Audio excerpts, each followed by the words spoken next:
And we continue that with commentary. Kilmarnock against Ross County with Rory Loy, Cammy Bell and Liam McLeod. Beautiful afternoon here in Ayrshire for the last 90 minutes of the SPFL season. The bottom six drawing to its conclusion. Who will be Team 11? Can Dundee United produce a miracle? We'll find out in the next couple of hours. Kilmarnock are going to kick off. They're going to go right to left in their traditional blue and white stripes, white shorts, blue socks. County in their navy blue with the red stripes along the shirt. And Kevin Clancy, the referee, gets the game underway. And Kilmarnock coming shooting towards the Chadwick stand in this first half. Long ball forward by Stokes is cut out. Now County could be in the opening seconds. Jordan White trying to latch on to the pass from Alex Samuel. But the goalkeeper, Sam Walker, comes and smothers at the feet of White. It was just a little bit too powerful for the big striker to get onto. But that will certainly provide some optimism for Malky Mackay that his team can win this match and they can be safe completely from the dreaded drop as Kilmarnock look to attack for the first time. Doidge's touch wasn't great at the edge of the area. It's half away by Counties. It's moved out to the left-hand side of the penalty area. The chip ball comes in. It's not the worst. It's a bit too high for Doidge to deal with as it was floated in from this near side by Chambers, and County able to get it clear. Here come Kilmarnock again with Armstrong over on that right-hand side. He's been the best Kilmarnock player this season. No question about that, as Lewis Mayo picks up the man on loan from Rangers, and it's played into the middle of the pitch there, and an opportunity again for Kelly to try and build something here down that far side. Armstrong's ball just a bit too close to the defender. Watson, who heads clear under pressure from Kyle Vassell, and it's still in play on the far side. Armstrong's cross in at the second time of asking is headed away this time by Iacovitti. So it was a good start by County. They were almost in behind, but Kilmarnock exerting their authority in the early stages of the game. Cammy Bell. Yeah, a massive chance for Ross County right from kick-off. A real confusion between the Kilmarnock players, and they ended up 2v2, and Samuels, for me, needs to play the pass just a little bit less on it, and Jordan White gets a shot at goal but overhits it, and Walker tidies it up. But the Kilmarnock have responded really well as well. They're putting the pressure on Ross County, and that man you mentioned there, Danny Armstrong, for me, if he can be on his game today, he can be a match winner for Kilmarnock. Really important player. Without him, they would probably be going down like a stone as Vassell tries to get into the penalty area. It's flicked away by Chanchola. One of three changes by Malky Mackay from the side that was eventually held by St Johnstone in Dingwall on Wednesday evening. A result that, had they won that game, they would have been completely free of automatic relegation angst this afternoon. It's still highly unlikely that that's going to happen. We need something along the lines of a pair of 4-0 results here in at Fir Park today in the visitors' favour, and at Fir Park certainly, and here Ross County have to lose by that kind of scoreline at the same time. There's the Staggies with a throw up the pitch here. It's a long one from Baldwin. He loves this. Bowls it into the penalty area. It's headed half away, and then Armstrong, just at the edge of his 6-yard area, is able to get it clear of the danger zone. Back in it comes though. It's an awkward one for Ash Taylor to deal with. It just dropped in behind the man with the armband for Kilmarnock as County keep it alive wide on the left. The cross comes in from the corner flag and it's booted to safety and out for a throw-in over on the far side for the visitors. 3-0, 0-0 across the board so far in the infancy of the three matches. Rory Loy. Yes, indeed. A word I used before the game, because it's been extremely frantic, Liam, was composure. Now Alex Samuel's got a wonderful chance to play Jordan White, and it's not a difficult pass, and he overhits it. The ball comes up the other end, and Noah Kenna slashes at a clearance and puts his team under severe pressure. And Vassell battling with Kenna, and then he stopped playing to appeal for something. I think he's looking for a handball here against Noah and Kenna. And the ball eventually dropped back to the goalkeeper. Surely Vassell's got to play on there. It might well be an offside decision anyway. But Vassell surely, he doesn't know that. He's got to keep playing at the whistle, despite the fact he thinks it struck the arm of the defender. He stops running and arms are outstretched appealing for the decision. Yeah, I agree with you, Liam. I think he should just continue with his run. I don't know if a foul's been given against Vassell there, but he just stopped and looked at the referee, and no, he needs to continue running, because it could have been something if the referee didn't pull it back for a free kick. Really no reason for that before VAR, but particularly now, as Iacovitti picks up long from inside the centre circle into the Kilmarnock box. It's headed half away there by Chambers. County trying to recycle it out on this near side. Kenna finds Watson, who clips it into the edge of the area. It's just a bit too high for White. He was under pressure from Taylor, and Kilmarnock are able to get it away, and eventually it settles out of play for a throw-in on this near side to the home team. 0-0, Rory. Yeah, I tell you what, Liam, I hope they can keep this intensity up for 90 minutes, because what a fantastic start to the game. I knew both teams would come flying out the blocks, but you know, Kilmarnock leaving Jordan White 1-for-1 at the back, Ross County doing the same with Kyle Vassell at times, taking massive chances, which is going to lead to hopefully some great entertainment. Ball's clear by Randall, couldn't quite find White, and it's swept back to the goalkeeper Walker. Let's go back to Hampden, Emma Black, and just confirm that second Celtic goal for us. Yeah, 2 minutes after Flint had opened the scoring from a set piece from a corner from the right hand side. 67 minutes, another set piece. Jacinta, fantastic delivery to the front post. Ariarden's there first, and she just glances it into the roof of the net, puts Celtic 2-0 up. And as I've mentioned, you know, Celtic have been pushing and pushing with these set pieces, with their corner kicks, and have been threatening the Rangers box, and it's certainly paid off for them. Thanks, Emma. So 2-0 to Celtic in the Women's Cup final. Kilmarnock 0, Ross County 0. Here approaching the 6-minute mark, David Chantiola's on the deck. He's just come back into the side today. There has been action though at Fir Park in the match between Motherwell and the bottom side, Dundee United. Alan Preston. And it's a new record for Kevin Van Veen, 11 and 11. It's a ball played through. Dundee United actually want a foul in the middle of the park as the ball's played through. Keeper Freeman comes out, he goes round him, and from a very acute angle with his right foot smashes the ball into the back of the net. 5 minutes on the clock, Motherwell 1, Dundee United 0. United absolutely doomed, yeah. There is a check. Well, if that stands, United, well, they're already doomed, you feel.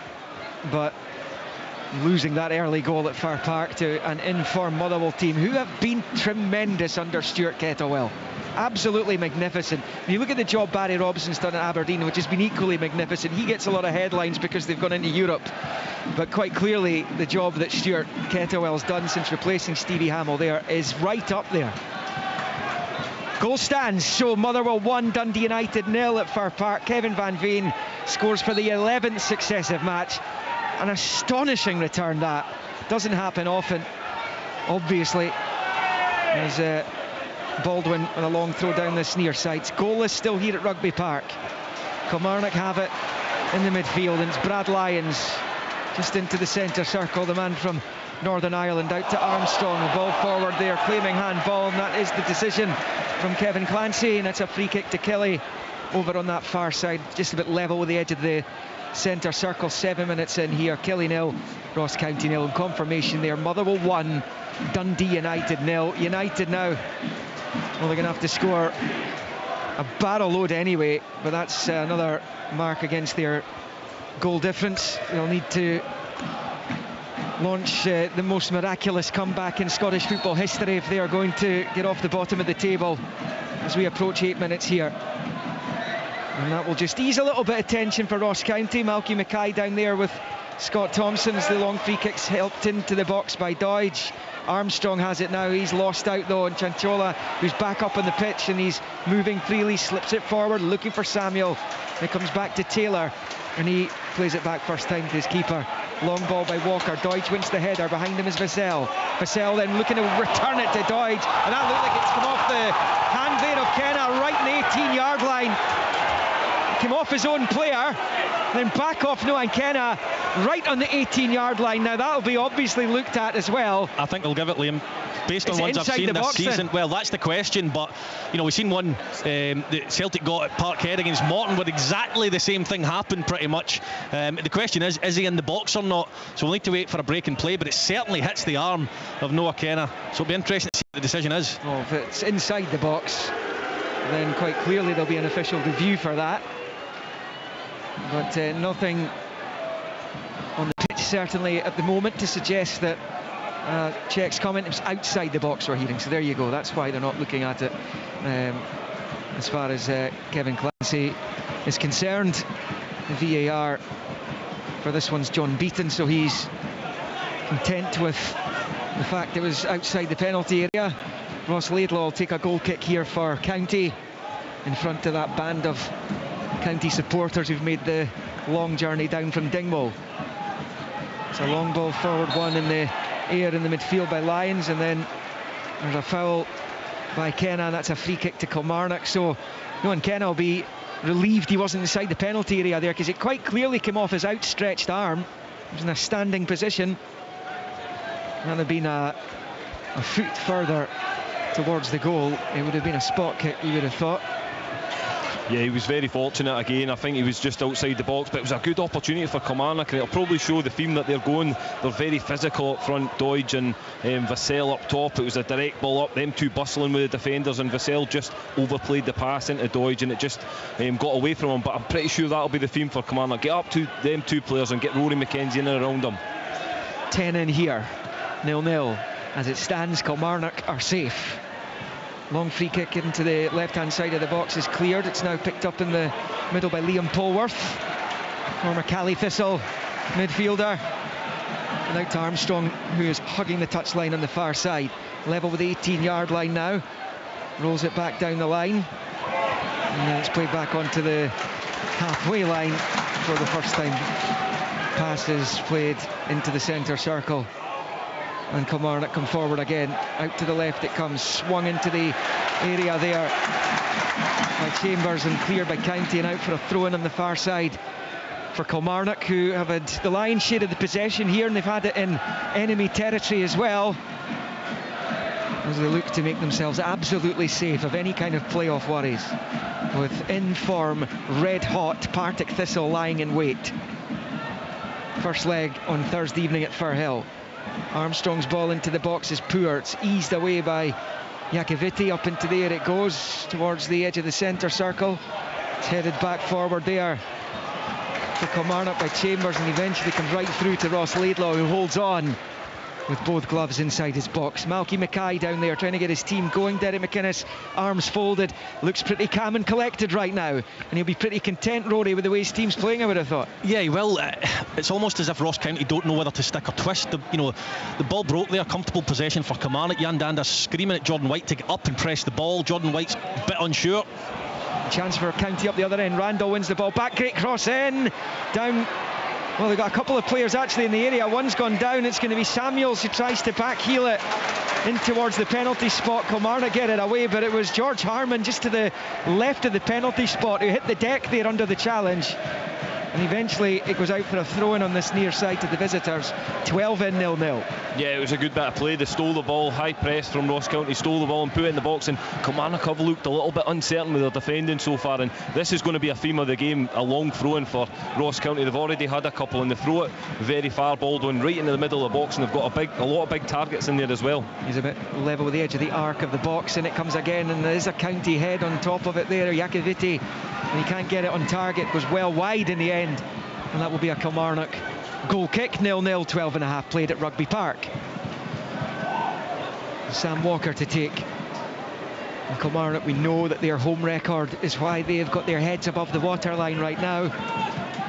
They've been much, much better here. They've won 8 league matches here, just 2 on the road.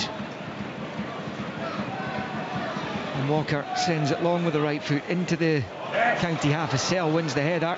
Flicks it forward towards the box. Iakoviti's there, he gets it away and drops out of play for a throw-in on this near side to the visitors.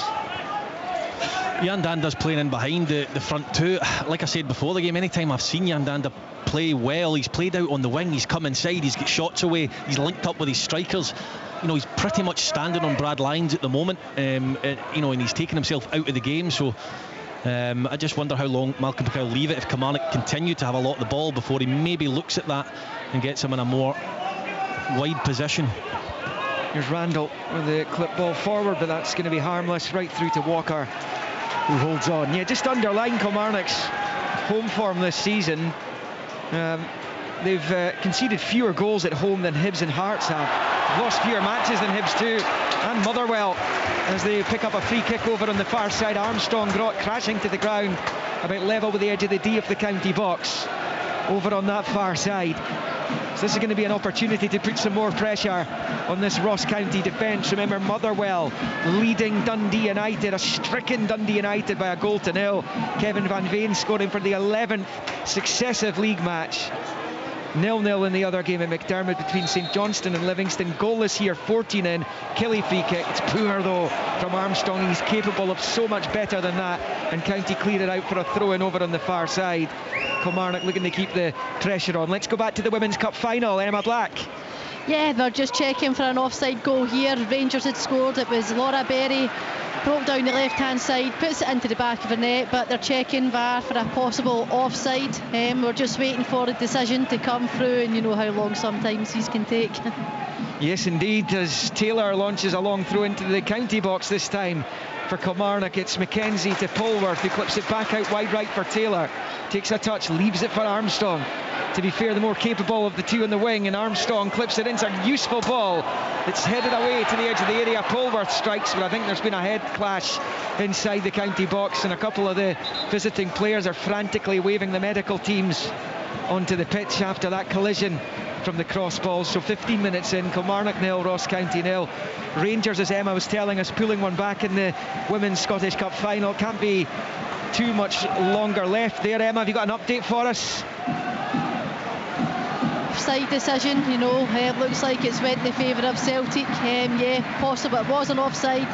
No goal here at Hampden here, so Celtic 2, Rangers 0. So 2-0 to Celtic, and coverage continuing on BBC One Scotland of that Women's Scottish Cup final. Of course, the Men's Scottish Cup final next weekend, Saturday, 5:30 kick-off, the late shift, and it is Celtic against Inverness Cally Thistle for the final piece of silverware of the season. Of course, we'll have the second leg of the Premiership playoff final to come on the Sunday, and that's a 4:30 kick-off next Sunday, either back here at Rugby Park or in Dingwall. We will know by the close of business today here in Ayrshire. Still a lengthy stoppage. Jordan White seems to have taken the full brunt of that previous head knock. They'll be hoping he's okay to continue. 16.5 in at 0-0, and he's such an important player for Ross County. He is, and it was Brad Lyons who caught him in the back of the head. It looked a sore one, so you know, glad to see Jordan White making his way back to his feet, hopefully, and Brad Lyons is okay. But it's interesting, Liam, just watching, you know, all the players coming across for a drink. Derek McInnes having a wee chat with Lyons at the moment, but he was quite happy, stood in his dugout, whereas when Malky Mackay's players came across, there was a tactical inquest. I think they were, you know, they had their fingers up talking about positions where people are playing, where the problems lying. So you can tell that Derek McInnes is by far and away the happier of the two managers in the opening 15 minutes.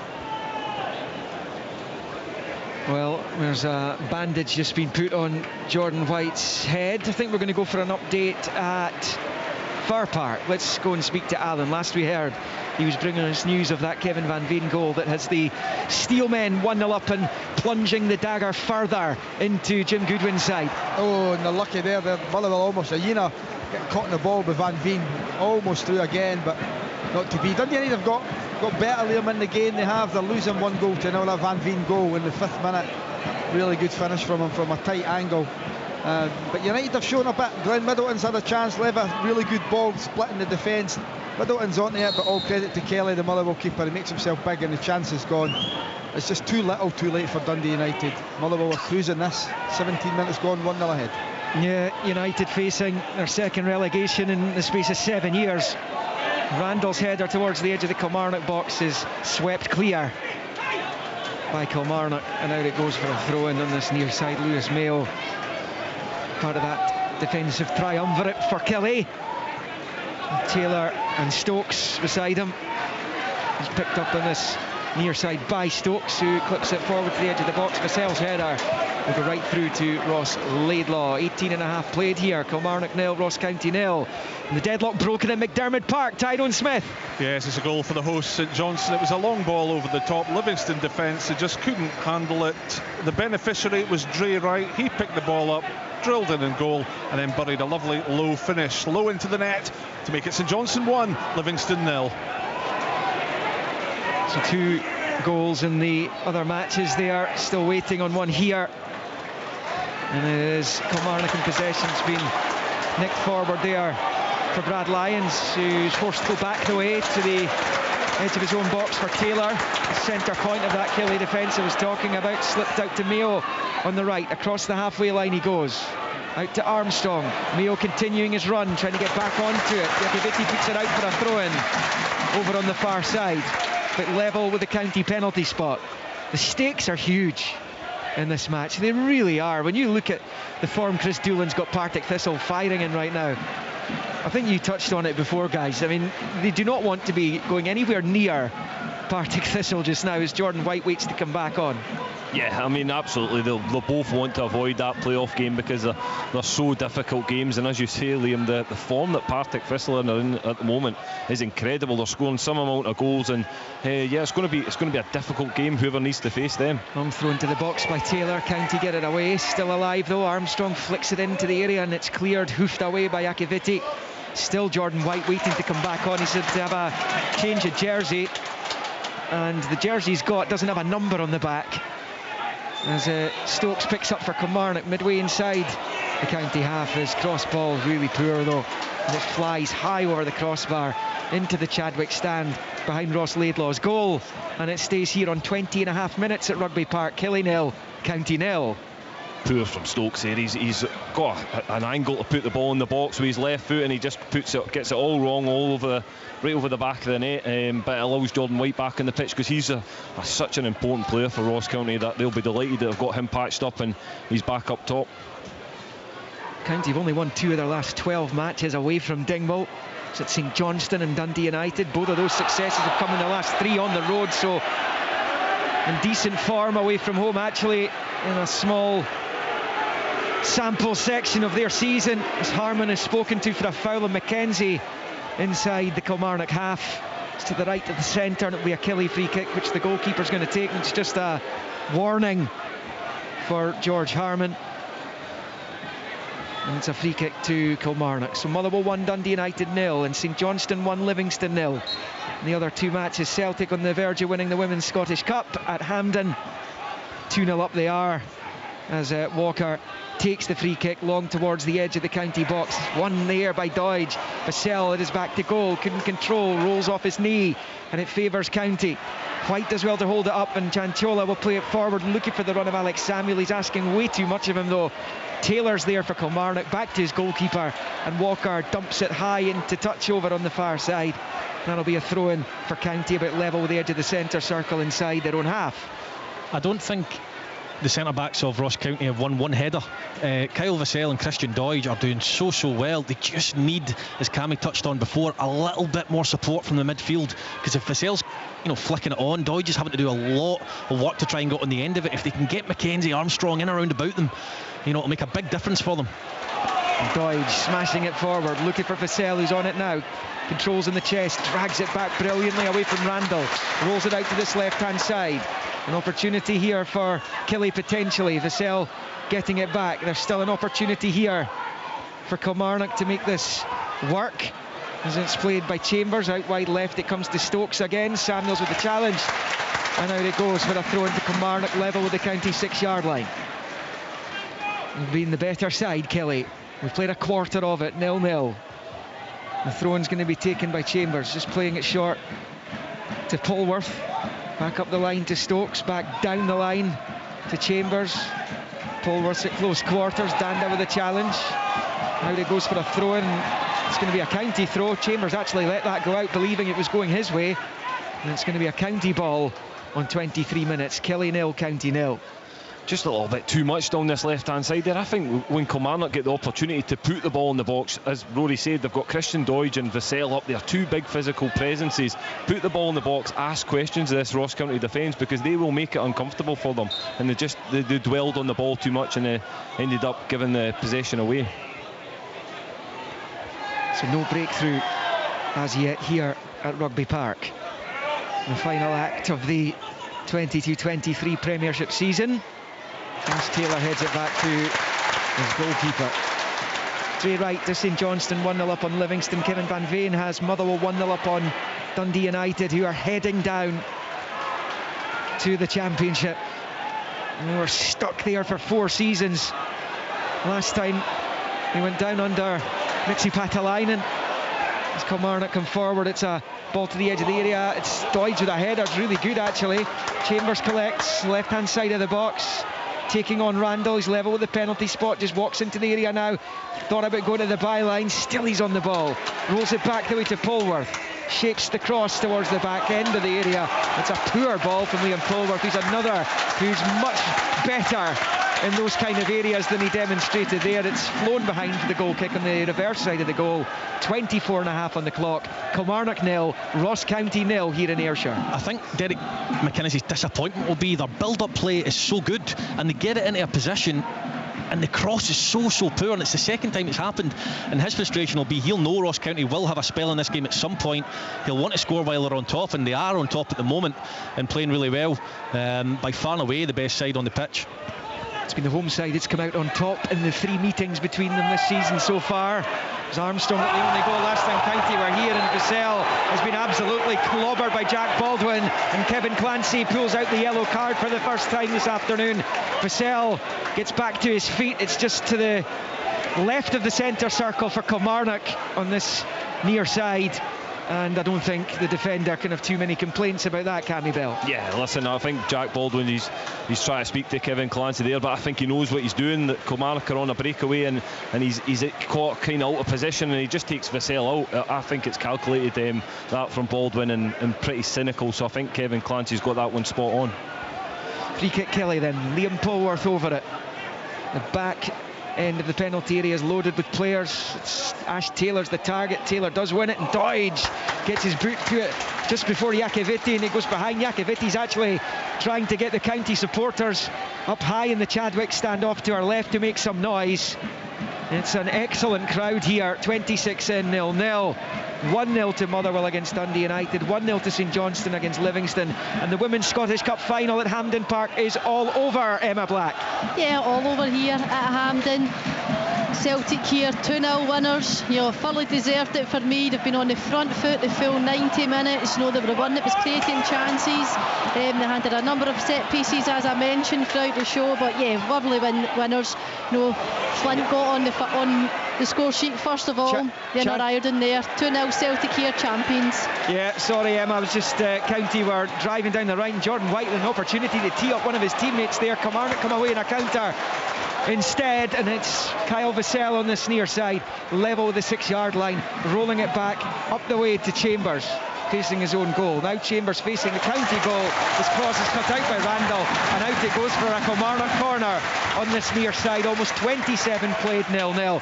Kelly have been the better team. Yes, they have, and that's the first opportunity for a while Ross County have had, and it was actually a good ball by Noah Kenna down the side for Jordan White. He lifts his head, doesn't look particularly comfortable in that right foot of his, but he manages to get the cross in, but it leads to a Kilmarnock attack, and you know, Chambers' ball looked like it was going to be a better cross, but it deflects out for a corner, and Big Ash Taylor will be licking his lips here. Polworth getting the boos from the supporters from Dingwall. His exploits on the other side of the Keswick Bridge for many years. In swinging corner from Polworth, and Laidlaw came, but he ran into one of his teammates and it stopped his run, but fortunately for him it hasn't found a Kilmarnock head, and County are able to flick it out for a throw-in on the other side of the pitch. 0-0. Ash Taylor has an opportunity to fling this back into the County danger area.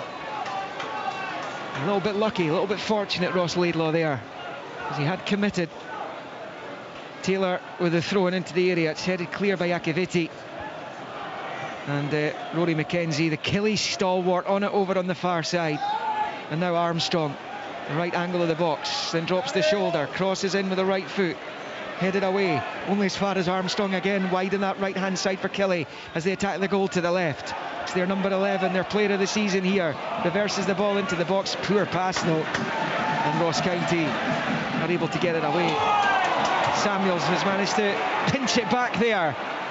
There was an opportunity there, and Lewis Mayo's a little bit relieved because eventually Kilmarnock managed to win it back off the County striker as it's moved out to Armstrong on that right hand side. Now he's taking on Harmon, rolls it onto the underlapping McKenzie, drags the ball away from Chanchola, just trying to shield it from the County midfielder. Right hand side of the box, back the way it comes. An opportunity here, Lyons to Polworth. Polworth forward, Lyons back out wide right, the cross ball comes in, it's a good one, it's headed over, goalkeeper saves it. Christian Doidge denied by Laidlaw. Fabulous play by Killie down that right hand side. right. The cross was excellent, and Doidge, we've seen him do that time and time again in a Hibs jersey, and indeed at times this season. He just hangs in the air beautifully, and Cammy Bell, Ross Laidlaw with an excellent piece of goalkeeping. Yeah, fine save from Ross Laidlaw. It was a brilliant bit of play, as you said, Liam, from Kilmarnock down that right hand side. A great ball in from Polworth, and Doidge can see it. He comes across the defender, meets it, and Ross Laidlaw again with such an important save, just tips it over the bar. But brilliant play from Kilmarnock. Another corner down in this near side. Polworth again, right footed, in it comes. It's headed away on the 6-yard line. Kilmarnock want it more, it seems, here, and the header from Doidge goes wide this time. He goes back to goal. He's apologising because Kyle Vassell was behind him.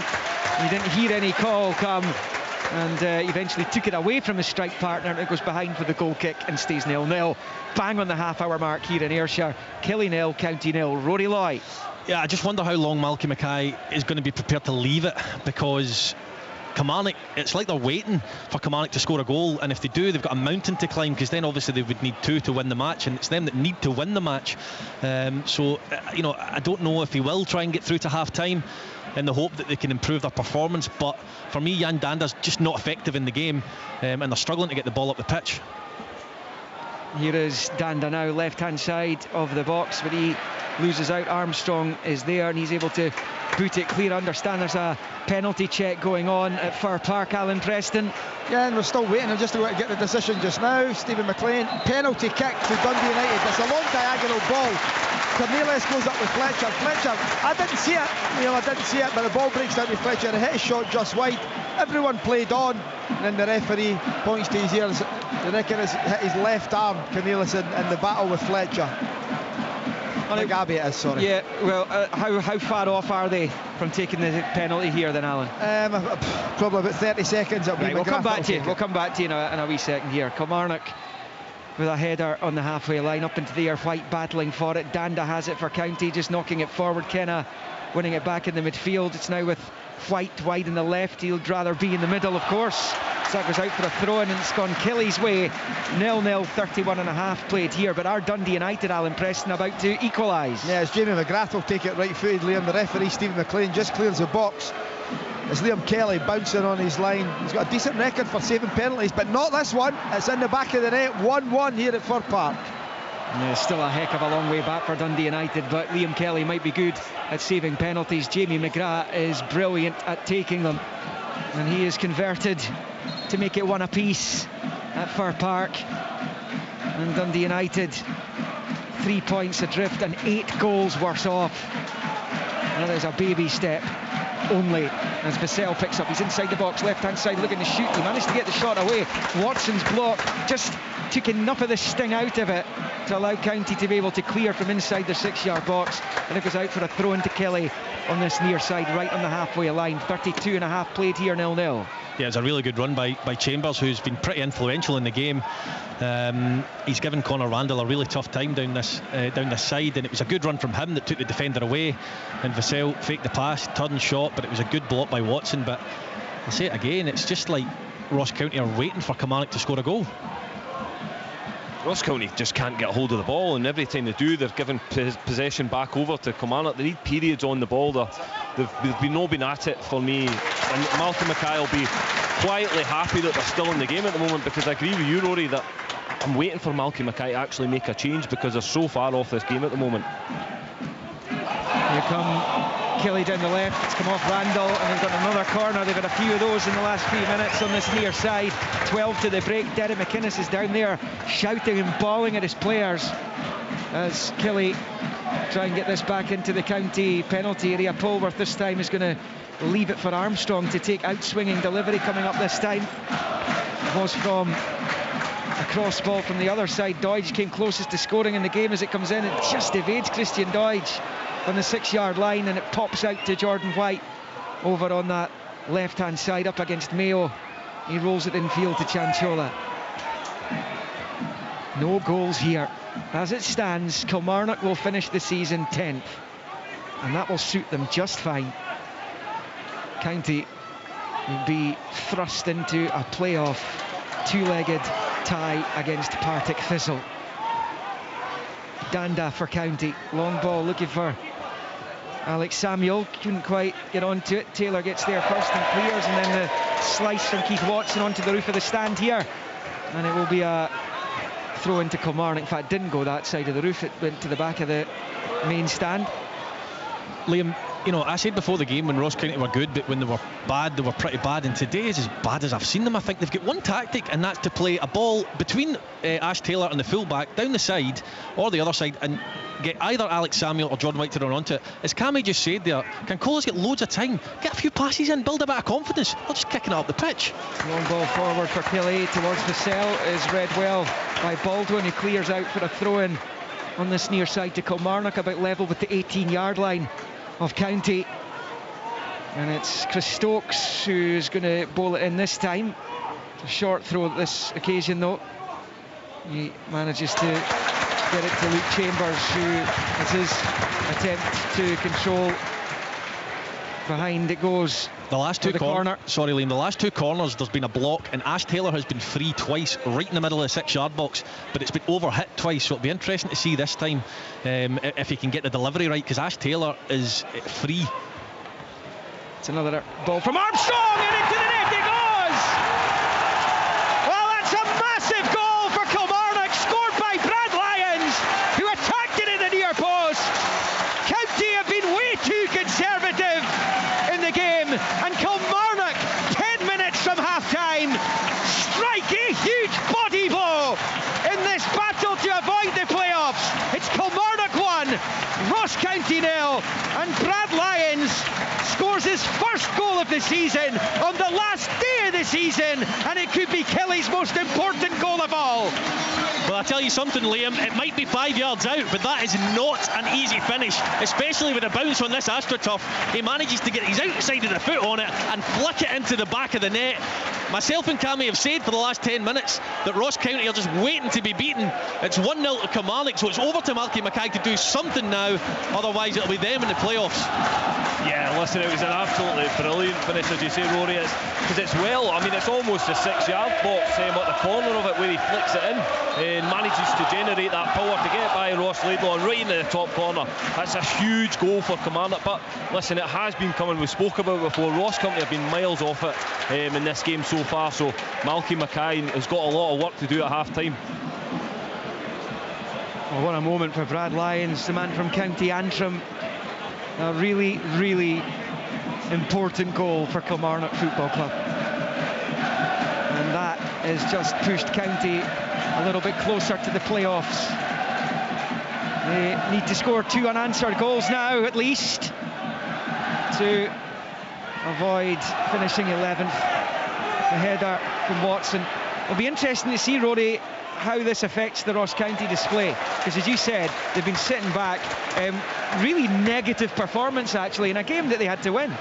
Yeah, I mean it is, and you know, tactics are interesting because, you know, Malky Mackay is set up to dominate this game, as you do try to do to in every game, but I just don't think the formation's working.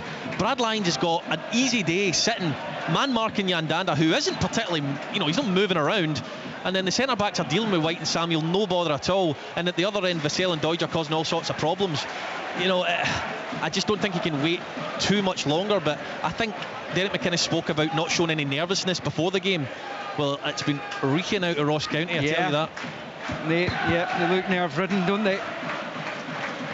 The subs for County: Monroe, Purrington, Edwards, Sims, Laturi, Murray, Tilson and Smith. So they do have options. Long throw in from Baldwin meantime into the Kelly box, breaks back to Chanchola. His effort was scuffed rather, and then Harman couldn't make it work either, and Armstrong comes away with it on that far side. He skips away from Chanchola as his legs whipped away from him, and that's a free kick to Kelly, who lead 1-0 on 38 and a half minutes here on Sportsound on this Sunday afternoon on BBC Radio Scotland, across the frequencies, on digital and online at bbc.co.uk/sportscotland. Highlights of this afternoon's final fixtures in the Premiership to come in Sports Scene this evening. And if you missed it, Celtic winning the Women's Scottish Cup final by 2-0 against their Rangers counterparts at the National Stadium this afternoon. Free kick to Kilmarnock to be taken by Sam Walker, midway inside his own half, the Killie keeper. Long with the right foot to the edge of the county box. It's headed away. Danda trying to control in the midfield. The challenge from Rory McKenzie. Comes back to Ash Taylor, who flights it forward. And that will eventually drop out and behind for a goal kick to the Staggies. So Kilmarnock with a 1-0 lead here.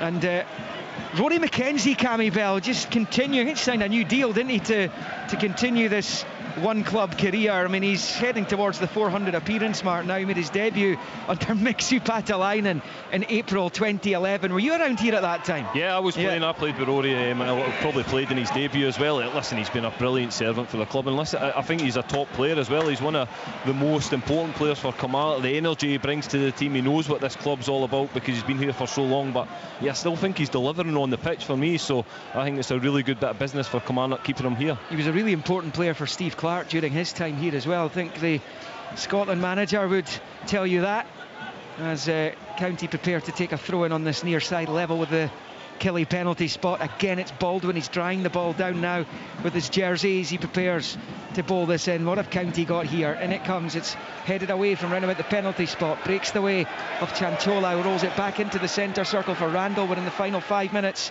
of the first half. Killie leading 1-0. Awkward ball, the edge of the box. Breaks back to Noah. Kenny shoots. It's wide. Well, if he catches that a bit sweeter, he may well have brought County level in the game, but it goes to the left-hand side of the post, and it stays Kilmarnock 1, Ross County 0, 40.5 on the clock. But that is a huge opportunity for the visitors. Yes, it is, and it's the first time the tactic of lumping the ball forward has worked, because Samuels managed to get in and pin the centre back, cause him trouble, and the ball breaks to Ken on the edge of the box. He can't quite catch his shot. I thought he'd actually shanked it into the top corner for a second there, but it just goes wide.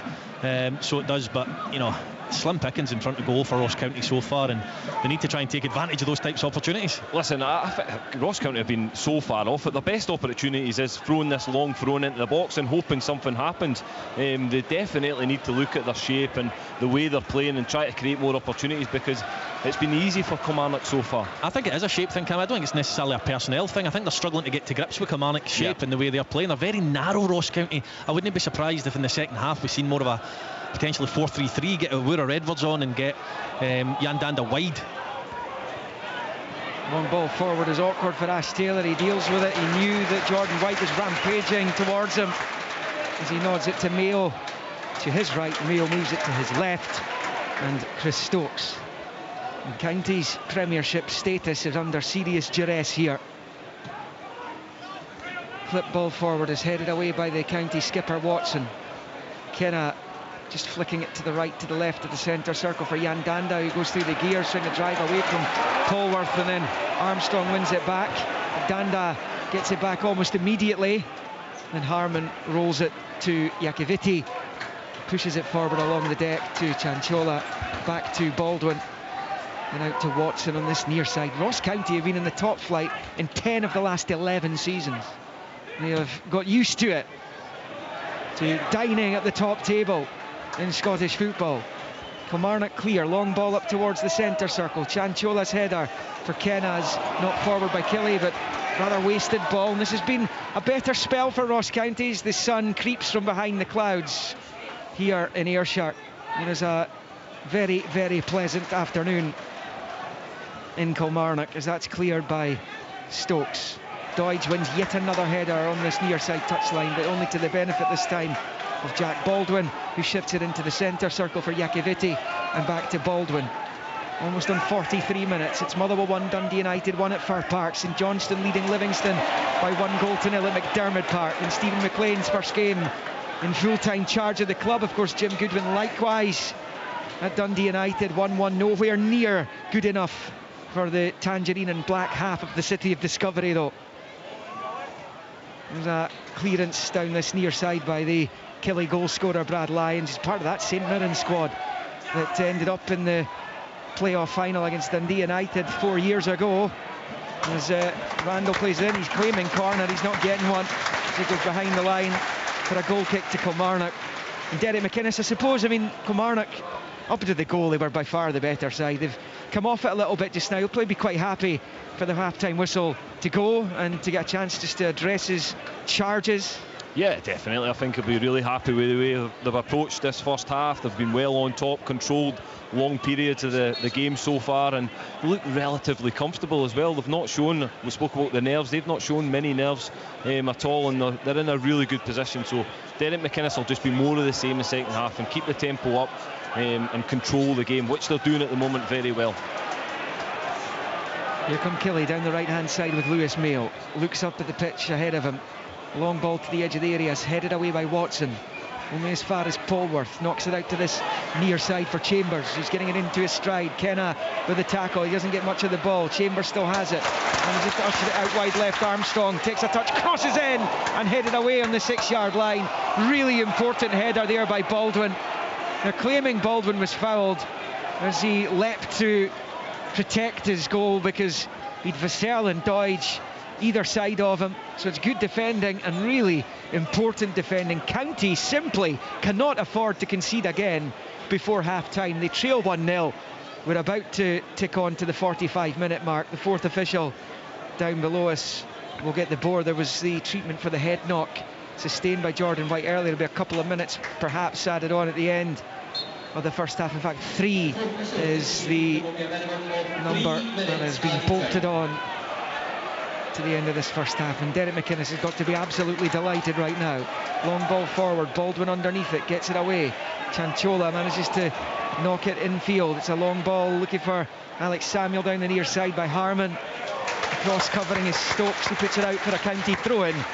Level with the 6-yard line. What a time this would be for Ross County to find an equaliser. Yeah, it would. I was just about to say Chambers has been the best player on the pitch for me. He's been absolutely brilliant, both defensively and going forward, and been quite critical of Ross County, but that last Kilmarnock move was outstanding. Really, really good football. They've been excellent in the first half, but they do have to defend this set piece before half time. He has been good. The 18-year-old on loan from Liverpool. Throw in for County to be taken by Baldwin, level with the Kilmarnock penalty spot. In it comes to the 6-yard area. That's brilliant goalkeeping from Sam Walker. Cammy will know all about that. That does your confidence the world of good, and he'll be getting a pat in the back from 1 or 2 of his defenders as well. It's always a great sight if you're a defender to see your goalkeeper commanding his box like that. Yeah, he's been brilliant this season for Kilmarnock as well. I think he's been so important for them, made a lot of big saves in games at important times as well. So, and it doesn't surprise me, he comes and takes charge in a lot of games. He's a big unit, but yeah, he's been really impressive for me and such an important player for Kilmarnock. Oh, that was almost through for Vassell down the right-hand side of the box. Might still be alive here. Baldwin under pressure from McKenzie. Goes back to Laidlaw, who thumps it clear. And that will go out for a Kilmarnock throw-in. But the Killie fans are enjoying this right now. They are applauding their team. They're just playing with so much more energy than Ross County. There, Baldwin again looked very casual in his back pass and the way that he dealt with that, but Kilmarnock are all over them like a rash. And actually, Cammy, you would have thought that if a team is going to be maybe a little bit unsure about how to deal with this game, it would have been Killie, because a draw would have done them today. Yeah, and they've just, again, we spoke about it before the match, that we said that Derek McInnes will be demanding his players that they go and win this game, and they've came out the first half and they've been absolutely brilliant, but the energy they've put in compared to Ross County, it's just day and night. And that was just such a game changer for them on Wednesday. And they swept Dundee United aside with ease at Tannadice, and that just meant that they didn't have certainly the spectre of automatic relegation casting a shadow over them here this afternoon, heading into the final 30 seconds of the stoppage time allotted by Kevin Clancy, as that throw-in comes all the way back to Ross Laidlaw. Killie 1, Ross County 0, Motherwell 1, Dundee United 1, St Johnstone 1, Livingston 0. The final action, the final chapter of the 22-23 SPFL Premiership season this afternoon here live on Sportsound. Long ball from Iacovitti, but that's the final action of the first half, and the Kilmarnock supporters rising as one here, because as it stands, they won't have a relegation playoff to worry about. They'll be staying up. They will be a top-flight side next season. Ross County have been quite powder puff, actually. Really disappointing performance from them. It was a fabulous goal that is Kilmarnock in front at the interval. It came on 36 minutes. Armstrong's corner didn't look like the best delivery in the world, but boy, Lyons made it look like one of the best crosses of the season here at Rugby Park as he tucked it home at the near post. First time finish past Laidlaw, who did save from Christian Doidge in Kilmarnock's best chance before they managed to score. County did have a couple of things, including a run by Jordan White early on, but indeed in the first minute of the game, and he had another one to the right of the box. He couldn't tee up a teammate. Nohan Kenny probably went closest for them as he shot wide with a sliced effort when they were already 1-0 down. But as it stands, Kilmarnock are staying up and County are going to be plunged into a winner-takes-all two-legged playoff against the in-form Partick Thistle over the course of the next 7 days. Half-time here in Ayrshire, Kilmarnock 1, Ross County 0. On digital radio, FM, online at BBC Sports Scotland, your smart speaker, and BBC Sounds. This is Sports Sound from BBC Radio Scotland, where Scottish football lives. Who's had the worst ever encounter with an orangutan whilst filming the Orangutan Diaries for the BBC? Michaela! Oh, that'll be me, I think. Join me, Mark Nelson, for the show with loads of laughs. Carol Smiley was kicked out of Minster. That was the funniest one. I was never in it. There's plenty of twists and turns as well-known names share their good and bad tales. Fish. I'm covered in barbecue sauce. The look at Kate Bush's face, it was awful. The good, the bad, and the unexpected. A Star Is Born, one of the best singers in the world. Is the answer Barbara Streisand? Yeah! Thank you. You even got the name wrong in the end. Fridays from 1:30 on BBC Radio Scotland, or listen now on BBC Sounds. Where right now you're listening to Sports Sound on BBC Radio Scotland with me, Richard Gordon. Kilmarnock are 45 minutes away from guaranteeing their safety, from guaranteeing their place in the top flight for next season. A wonderful goal, really well taken by Brad Lyons, separates the side. We'll chat more with Cammy Bell and Rory Loy, and of course full live second commentary to come with Liam McLeod. Two other matches as we move to a conclusion in this season's Premiership fixture list. Let's go to Fir Park and get the story of the opening 45 minutes there from Alan Preston. The score, Richard, is Motherwell 1, Dundee United 1. Motherwell took the lead, and it was that man Van Veen, 11 goals in 11 games in 5 minutes. The ball was played through by Sean Goss. The keeper comes out, Van Veen goes round him, and from a very acute angle he steadied himself, then smashes it into the back of the net. But Dundee United have had chances, Richard. Levitt played a lovely through ball to Middleton. He was clean through with Kelly to beat, but the keeper stood up to it. Then McGrath also to the same player, Middleton, who had his shot saved by Kelly. Then there was a ball inside the fullback. Freeman's onto it.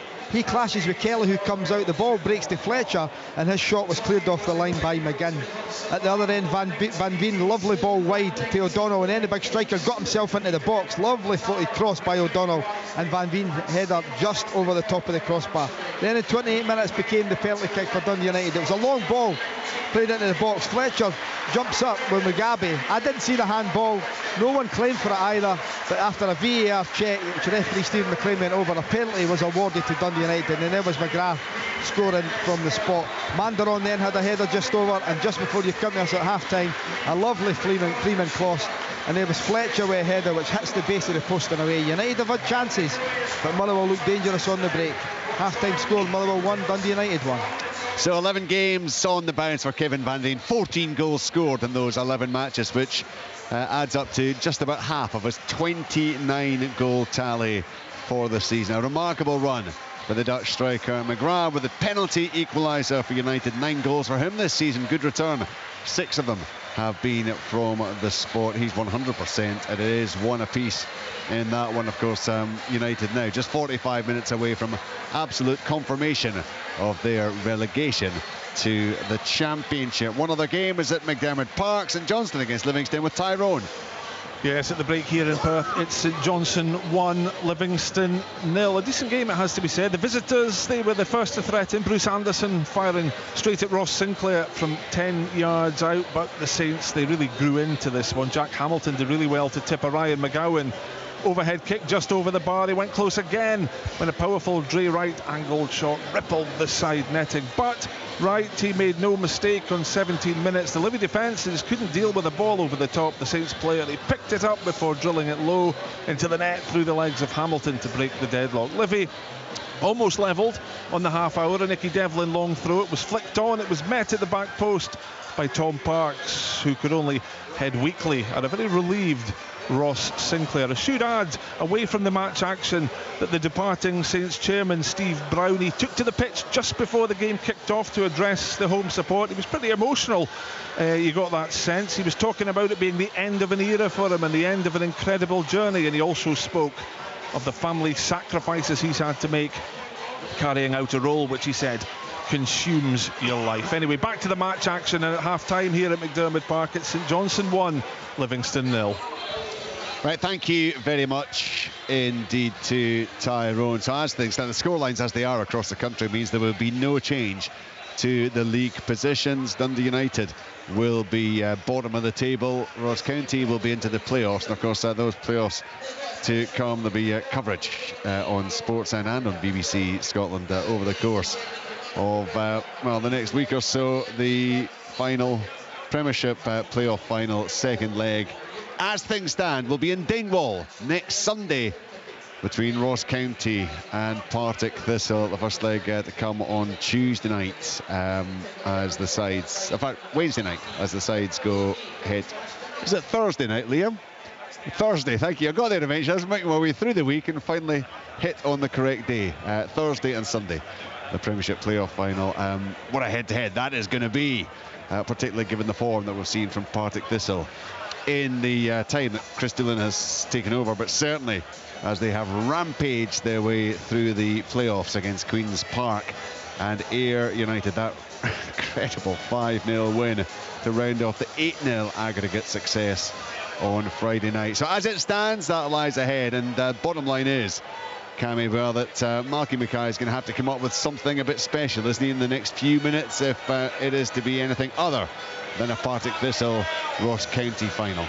Yeah, listen, for me, they can't be much worse than they were in the first half. It didn't look like a team that were desperate to win this game. I spoke about it in commentary. Kilmarnock played with so much more energy on the front foot, dominated the first half, and Ross County looked a little bit clueless, to be honest, going forward. They didn't offer much. It was long throw-ins into the box, hopeful balls up the pitch. So I expect a reaction this second half from Ross County. I've not seen Simon Murray warming up at half-time, so whether he enters the pitch for the second half, just to give them that more energy and get them up the pitch more. But they need to control the ball much better than they have, because they've been really disappointing in that first half. Well, they have been. A similar story to Dundee United in midweek, actually. So I guess you begin to look at Kilmarnock. You think, is it because Kilmarnock have got everything absolutely right in these two crucial matches? Yeah, quite possibly. I was quite conscious that I'd been quite critical of Ross County throughout the half and maybe not praised Kilmarnock enough, because they were excellent in that first half. And I was just thinking towards the end of the half, you know, I've covered quite a lot of Kilmarnock recently, and you know, as an outsider looking in before that, I used to look at Kyle Lascelles and go, his goal return's no great, because as a striker you're kind of judged on goals, but my goodness, you can see what he brings to this team when you come and watch them week in, week out, because he's so strong. He dovetails well with Christian Doidge, who brings Armstrong into play. Armstrong can go either way. He can cross with his right, he can cut back inside on his left. Chambers on the other side's been excellent as well, and then you've got stalwarts such as Mackenzie in there as well. So, you know, Kilmarnock have been top notch today. Really good play, you know, to keep a calmness about them, and I thought it might be quite frantic and, you know, not a lot of football played. Kilmarnock have played some really, really good stuff. Well worked, good passes of play into the wider areas. You know, some of the crossings left a little bit to be desired, but on the whole, Kilmarnock have been excellent. Thoroughly deserved the lead, and you know, it looks like if they do get the job done, they've timed these two wins perfectly, Richard. Absolutely. Let's go quickly back to Hampden to the Women's Cup final. The Celtic players celebrating, Emma, after a win against Rangers. Yeah, they certainly are. They're enjoying the moment, and rightly so. They were worthy winners of this game. They dominated the first half. Second half, they opened up the scoring on the 65th minute with a flint. Ricocheted around the box from a set piece, from a corner. She got there first, found the back of the net. 2 minutes later, Ireland, another set piece from Celtic, another corner, glanced it into the roof of the net. And as I said, Celtic dominated this game. Rangers, for me, it was a very, very poor performance. It's not been a very good week for Rangers. Last week, leading up to it this week, you know, certainly disappointing performance from them. But, you know, Celtic, they're certainly enjoying the moment, and rightly so. Well, absolutely. What an incredible conclusion. It's been, you've got to say, it's been a remarkable season, all told, in the top flight of the women's game. And the last couple of weekends really have just wrapped things up. Yeah, it is. And if you look at the top three, all top three have managed to get their hands on silverware. You know, Rangers picked up the Sky Sports Cup back in November. We've seen Glasgow City get their hands on the league title last week. And then we see Celtic today picking up the Scottish Cup winners' medals today. So yeah, listen, it's been an epic season for women's football overall. I think it's been a really historic season. I think it's one that we've never seen before, and I just hope now that we've now got this product on the pitch that the game continues to grow. Absolutely, Emma, thank you so much. Emma Black there at Hampden Park. The Kilmarnock fans, well, if they were feeling the anxiety, the pressure earlier on, they're not feeling it right now. I don't think they're on the main around the stadium, standing up, just enjoying the warmth in the air and the fact that their team have put themselves in a very strong position. Indeed. From Kilmarnock's point of view, Derek McInnes has over the years, Cammy, he's got that reputation. And I mean, he would utterly accept it. He knows how to manage games. He'll put on central defenders. He'll tighten things up. Is there any need for him to even think along those lines, or does he simply say to the boys, go back in and do what you've just done for the past 1.5 games? Yeah, definitely, Richard. I think it's continued as they left that first half. They were, as Rory touched on it, so impressive. But Derek McInnes will know this Ross County team will come out. As I said before, they can't be any worse. I feel as if they've been really disappointing. So he'll be expecting a reaction from them coming out the second half, because they need to throw everything up Kilmarnock. But for me, Kilmarnock just need to keep going, need to get the ball up the pitch to Christian Doidge and Vassell, which have done the first half and been successful, got a lot of bodies around it, and they've caused Ross County a number of problems up there. So they just need to continue doing what they're doing at the moment, Richard.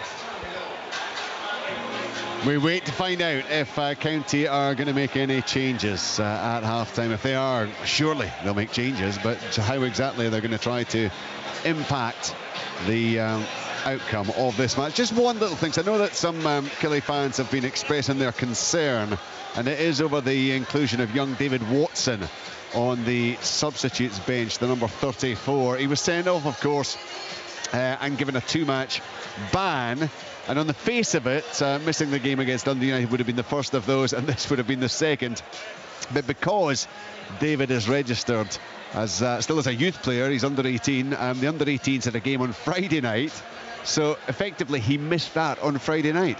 So, which is handy if you're playing in the first team and you're still eligible for the youths and still registered in that way. So as far as and clearly Kilmarnock will have checked this out fully. But the 2 games of his suspension were the game against Dundee United on Wednesday, the youth game on Friday night, so he's fine to be included on the bench. But I can imagine and understand just a little tremor for some of the Killie fans there, Cammy. Yeah, they'll be a little bit worried, but as you say, Richard, you hope that the guys behind the scene, administrative team, will have checked that one out just to make sure they're 100% that he can be involved in this game today. So yeah, fingers crossed that everything is good for him. But yeah, as you said, a little bit handy that the under 18s had that game, and it counts as one of the games he was due to miss. So he's on the bench, but Kilmarnock certainly doing the business with the 11 who have started. I've seen a bit of activity down there with the 4th official and with the county backroom staff. So there are changes, and there will be a change, and it's Simon Murray who is coming on for this second half. There was a head knock, of course, for Jordan White. He completed the rest of the first half with that head bandage. We haven't seen him re-emerging at this stage, so worth just keeping an eye on that. But anyway, we are going to see the introduction of Simon Murray, and it will indeed be for Jordan White. So the power of Simon Murray. He had an excellent first half of the campaign for Queen's Park, made the move to Dingwall, got a couple of goals since. Is he going to make an impact for the visitors? Look, wherever you are across the country on this Sunday afternoon, I hope you're enjoying yourselves, not feeling too stressed out, just enjoying a relaxing Sunday afternoon. Not sure that the next 45 minutes are going to be relaxing and stress-free here. Certainly Kilmarnock will hope they are. They lead 1-0. They have the upper hand. Full live second half commentary on Sports Sound on BBC Radio Scotland with Rory Lloyd, Cammy Bell and Liam McLeod. And Kilmarnock had those 29 uninterrupted years in the top flight after Tommy Burns took them up. before relegation 2 years ago via the playoffs at the hands of Dundee. But they are 45 minutes away as it stands from safety and back-to-back seasons in the top flight and consolidation. County, 10 of the last 11 seasons have been in the top flight of Scottish football. It's under serious threat though as the ball's played back there to Baldwin, long forward, out it goes for a throw-in deep inside Kilmarnock territory. County going right to left, attacking the Chadwick stand end of the stadium. If you know it, we're at the back of the main stand, so right to left for us. If you are used to watching matches on the television here, the TV cameras are on the opposite side of the stadium from us. The County supporters, who are here, a few hundred of them, in the top tier off to our left. And it's County in the navy blue with red and white, and Kilmarnock in the blue and white stripes. Going left to right, attacking the Moffat stand end of the stadium. Here's Kyle Vassell. No changes for them, just that one change for the Staggies, with Murray on for White. Here's Armstrong for Kilmarnock. And looking to try and finish this nice and early in the second half. Armstrong goes down right on the edge of the box there. Terry McInnes has got his arms outstretched in protest. He wants the penalty. I think it's been given, but as a free kick rather than the penalty. Just to the right-hand side of the box. Now, this is inside the area. We'll find that out pretty soon, because the VAR, John Beaton, will be reviewing it as we speak. Yeah, for me it's a definite foul. I think Armstrong's just done him, moved the ball by him, and he's taken him out. So it's the question is it inside or outside the box?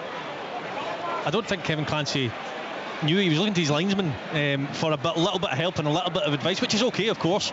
I don't think the linesman was 100% sure either. That's how close it was. So Kevin Clancy's given the free kick, and VAR will decide whether it's a penalty or not. Well, I've just seen a little replay of it, but it's from the TV camera side, the far side. They are officially reviewing this. Now, this is a massive moment in the season.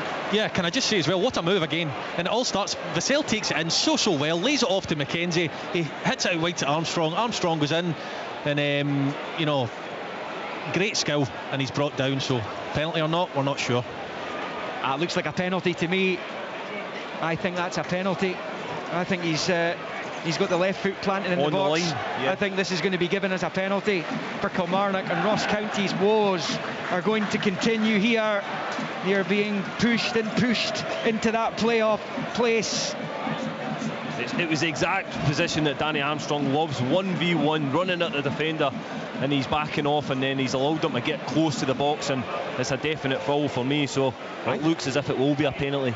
They're still checking it. I think that's inside. I think it's inside. Kevin Clancy's talking to some of the players down there. He's got his hands on his hips as he waits for the official verdict of John Beaton, the VAR. He's touching his ear now. It's a nervy moment here at Rugby Park. Liam, I can see it as well. I don't know. He's given it, penalty. Should have waited 2 more seconds. Kevin Clancy points to the spot, and Kilmarnock have an opportunity here to go 2-0 up and surely send Ross County into the playoff. Massive moment for Kilmarnock. This Danny Armstrong will step up for the penalty, so it's a huge moment for the young guy.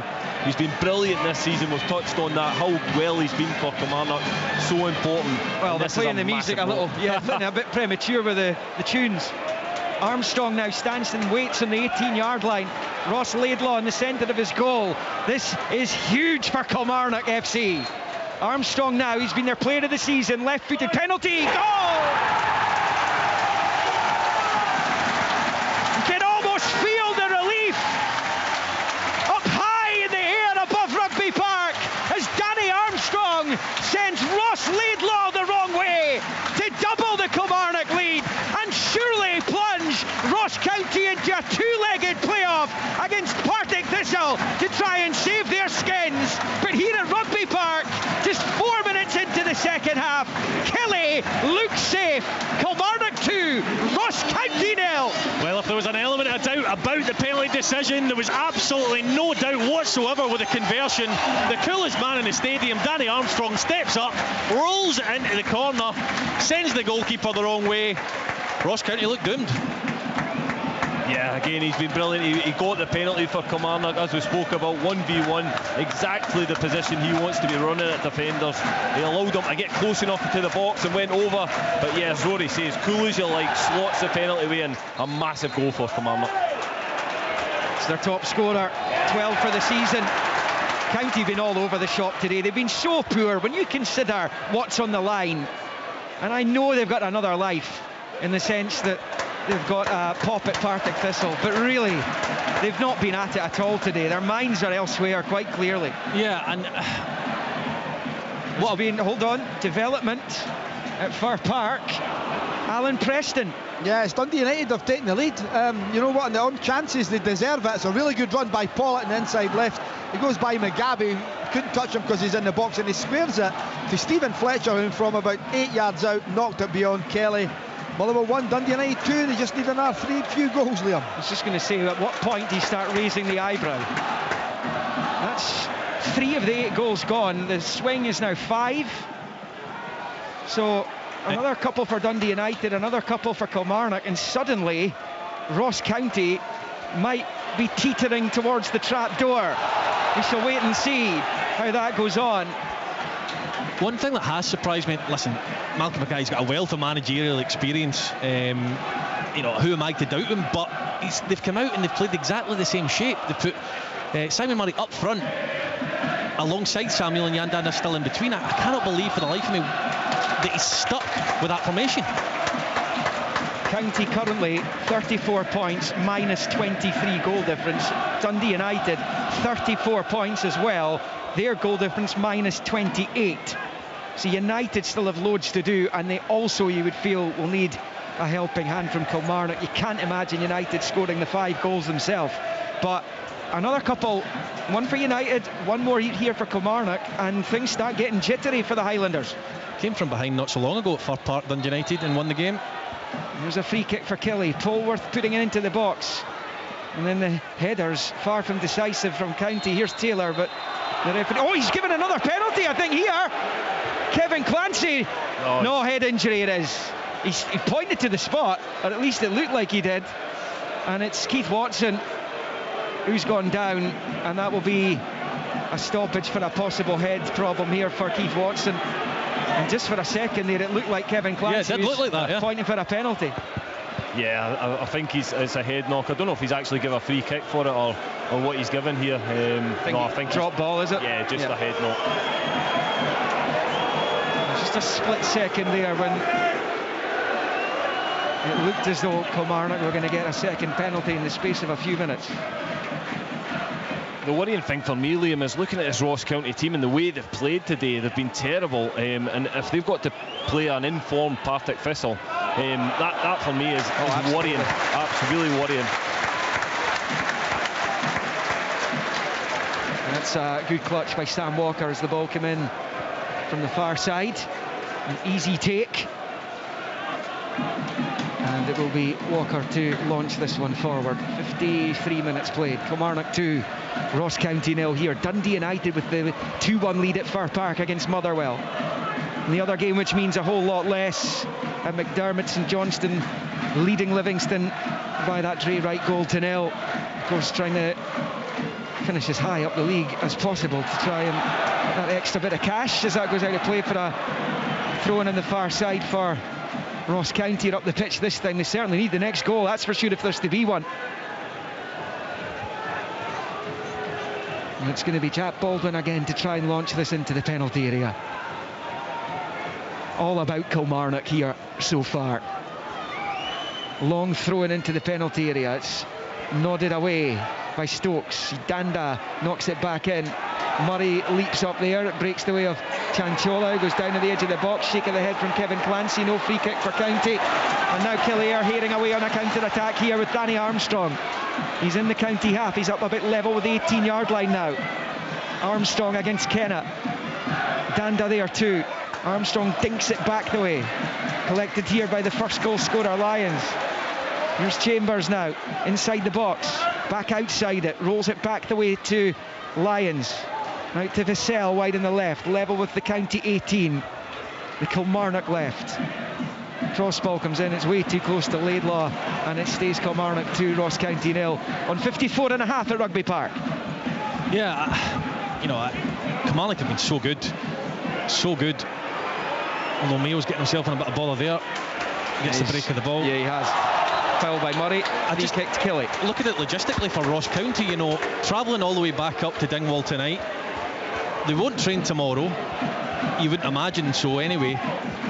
Do they come back down on Wednesday night? Do they come back down on Thursday during the day? It's a lot of travelling before a huge game on Thursday night against Partick Thistle, who'll come flying out the blocks. So a lot to think about for Malky Mackay if his team can't get back into this one. You just don't see where the comeback's coming from. No. 10 minutes into the second half. 2-0 to Killy. Walker with the free kick, long down the right hand side. Deutsch hands in the air again. This time he's beaten in the jump though by Jakiviti. A header forward by Lyons, flicked on by Armstrong, and that's going to come right through to Ross Laidlaw. Kilmarnock in the box seat, put themselves in a fabulous position. Here on Sportsound, BBC Radio Scotland across the frequencies, on digital, online at bbc.co.uk/sportscotland. Dundee United winning, but it's not enough. There's a throw in from Baldwin down this near side. Harman finds Murray. Murray spins out to the corner flag area, gets the cross ball in, missed by Stokes. Fortunately for him, there's nobody in navy and red behind him. He gets away with that. Danda's flick header back onto the 18-yard line, and then dealing with it is Lewis Mayo as he knocks it out to this near side, and that comes off Armstrong and out for a County throw-in. They're in a hurry now, Ross County, 56 in. You do feel they will have their moment at some point, but it's how bad the damage is by the time they get it. Will it be irreparable? Is it already irreparable here? Baldwin drying the ball down again right in front of that famous narrow tunnel here at Rugby Park. Baldwin bowls it in towards the 6-yard line. It's a good header away by Mayo, just takes the danger away, and then the foul by Chanchola and Armstrong, and that will be a free kick to Kilmarnock just to the right of their penalty area. Killy 2, County 0, almost in 57. Yeah, I don't know what Cancola's moaning about there, Cammy. No, listen, it's a free kick all day long. It's very naive the way he jumps into the challenge.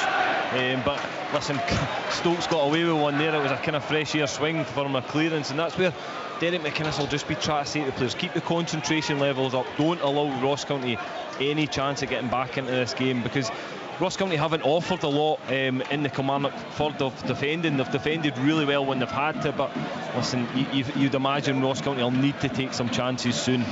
I mean, they've gone behind 29 times in league matches this season. They've only found an equaliser on 7 occasions, and they've got to find 2 goals. In fact, they've got to find 3 today without Kilmarnock scoring again. But just when you look at the impact Danny Armstrong's made as he comes off here, he'll be back on in a moment. His goals, and I'm not including the one today because it was adding a second to an already a lead that Kilmarnock already had. His goals have been crucial to the banking of no fewer than 15 points this season for Kilmarnock. I mean, that is pretty close to Chris Boyd territory. In the season, he kept them out of the playoffs, and eventually, of course, Hibernian succumbed to Hamilton that campaign. I mean, that 15 points. Yeah, it's incredible, and it just shows you how important, and that's not obviously these assists as well of how important he is with them. So yeah, he's a huge player for Kilmarnock, and he's been brilliant this season. Here's Simon Murray though, down the right hand side. His cross couldn't find Samuel, and Kilmarnock are able to get it away. It's going to go out for a throw-in on the near side to County. Yeah, his goals have helped them to single goal victories against Motherwell, St Johnstone where he scored both, Dundee United, Ross County in a previous meeting this season, Hibs, Dundee United again, and against Hearts. All matches that Kilmarnock would have dropped points in had it not been for Danny Armstrong. Throw in Kilmarnock. There was just a little bit of afters between Baldwin and Armstrong down on this near side. Almost on 59 minutes. Killy 2, County 0. Throw in to the Staggies. And Baldwin bowls it back. The Killy fans felt that was a foul throw. It's back to Randall, who launches it forward into the box, headed away by Lyons, and then helped on its way by Armstrong. Here's Danda collecting on this near side. Disguised ball down the left for Harman, whose cross comes in away by Deutsch. Good little spell this for County. Here's Kenna, plays it through, chance here, Harman across, blocked there by Taylor or Mayo, and behind it goes for a corner to County. Their best period in the game, I would argue. Yeah, well, it's taken for them to go 2-0 down to get this reaction. Where was this, before that happened? But they've got a big chance here from a corner. It's going to be taken by George Harman, who won it. Outswinger with the left foot in front of the County faithful, who've made the long, arduous journey, 4 hours or so, to get down here from Dingwall. Kevin Clancy not happy with a bit of pushing and shoving in the box. That's why there's a delay here. It's going to be Harmon to take. Left-footed, and it comes, and it's flicked away. Really important header again by Lewis Mayo, on loan from Rangers, and out it goes for a throw into County on the other side of the pitch. This time about level with the 18-yard line, and Baldwin, of course, is over there to take. It's a few yards further forward. He probably gets a longer run up where the stand stops. Baldwin takes, and it comes. It's one there by Yakaviti. Goalkeeper comes and takes there. Keith Watson's claim in his jersey was pulled as he went to ground. There's no penalty immediately given by Kevin Clancy. John Beaton will be watching that back. We've played the hour here, 2-0 to Kilmarnock. As County look for something that might just resurrect this game for them. Doesn't look likely from open play, you have to say. As the ball switched out to Mayo, really good touch actually away from Harmon. He gets the break of the ball off Randall. Here's Armstrong to Mayo, 3 in the middle. The cross comes in, the referee's blowing his whistle though for something. And yeah, they're going to have a look back. This might be a penalty. There's a VAR check for a possible Ross County penalty here, and Kevin Clancy's been asked to come over to the monitor to have a look at it. Keith Watson was certainly adamant that this was a County spot kick. 61 on the clock, and finally perhaps the County fans have something to cheer. Kevin Clancy's watching the replays right now. Will it be a penalty?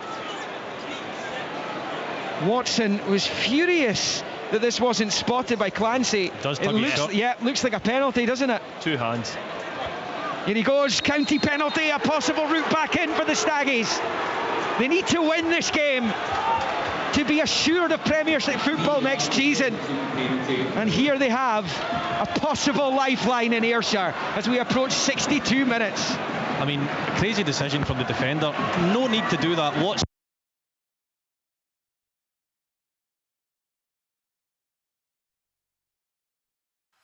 On digital radio, FM, online at BBC Sport Scotland, your smart speaker, and BBC Sounds. This is Sports Sound from BBC Radio Scotland, where Scottish football lives. We'll be back at Rugby Park shortly. Meanwhile, Alan Preston and myself, Brian McLaughlin, here at Fir Park. The current scoreline here: Motherwell 1, Dundee United 2. Drama down at Rugby Park, Alan, of course, with Kilmarnock leading by 2-0, but it looks like the penalty, and we can go back now straight to Rugby Park and Liam McLeod. Jan Danda, right-footed, top right corner, away from the grasp of Walker, and Ross County are right back in the mix here, almost on 63 minutes. Kilmarnock 2, Ross County 1, and Danda provides the Staggies with a massive lifeline here at Rugby Park. Yeah, as you say, Liam, it's a lifeline for them. It's a brilliant penalty. He puts it right in the top corner, giving Walker absolutely no chance. But look, that's been Ross County's only answer to Kilmarnock, was a long throw in the box, which caused a little bit of chaos. And Rory was right. Listen, it's a terrible decision from the Kilmarnock defender. Doesn't need to pull the shirt and make the challenge. It's Ash Taylor, isn't it? Yeah, and it was a penalty when you see it back. Apologies for the break in transmission there. He caught us just in time for Danda striking the ball into the top right corner. It's a fabulous penalty, Rory. Yeah, fantastic penalty. Great composure right in the postage. Sam Walker, who is an excellent goalkeeper, had absolutely no chance, even if he'd went the right way. So, you know, 2 penalties in the game. I still think, having seen it again, the Armstrong one, the contact initially is outside the box and he falls into the box. So, be interesting to see what Malky Mackay thinks of that afterwards. But it's game on again, Liam. Throw in to be taken by Baldwin, level with the Kilmarnock penalty spot. Suddenly it's County coming out swinging. The throw in comes in, it's away. Danda tries to control the edge of the box. Dangerous high boot though, according to Kevin Clancy, and that's a free kick to Killie. But this will certainly bring new vigour and belief to Malky Mackay's team, you would think, Cammy. Yeah, and you can see the energy they've got off the back of just that lifeline, that goal. It's lifted them. They're starting to believe there is a little bit of an opportunity, and Kilmarnock just need to weather the storm at the moment. They need to keep their composure. I can see Ash Taylor talking to the players on the pitch, just keep your composure and not make silly challenges like he did for that penalty. And I just look back and I think it's a crazy decision from him to even to pull, especially when you know VAR's there these days. It was a real poor decision from him.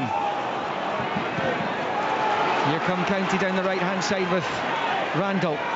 He's got under control, driving at the Kilmarnock defence, is looking ever so slightly shaky now, breaks to Danda and he swings it high over the crossbar. But Kilmarnock just looking a little tentative now all of a sudden as we approach 65 minutes. Killie 2, County 1, double change, Dylan Smith, Jordan Tilson coming on for the visitors. That was a big chance, that, because I think he's got time to take a touch and he swipes at it, he's leaning back and he gets it all wrong, Yandanda. You'd think after the penalty he'd have a bit of confidence, but no such luck for Ross County on that occasion, Liam. Chanchola off, Iacovitti off. They were two players who were restored to the starting 11 by Malky Mackay this afternoon. And the 16-year-old Dylan Smith, what a fine season he's had. It's been traumatic at times for him. Most recently when they lost 6 at Tynecastle. He started that game, he comes on as well. It'll obviously be fresh in their mind as well what happened midweek. They were behind 2 goals and then they managed to get themselves in front, so they'll be confident that they can get back into this game. Should have won that game, they really should have. Definitely. Doesn't affect wasn't affecting their business with Kilmarnock, but it certainly would have meant that Dundee United would have been officially unable to catch them. Well, that's a big goal for County with regards to that, obviously, with United leading 2-1 at Motherwell. St Johnstone leading 1-0 at Livingston. Keep up to date with those scorelines at any time at bbc.co.uk/sportscotland. Celtic winning the Women's Scottish Cup final earlier at Hampden. Here come Kilmarnock. Lions forward to Doidge. Back to Lions. Little short ball to Polworth, playing it through. It's well read by Baldwin, who wins it ahead of Vassell. Now Danda.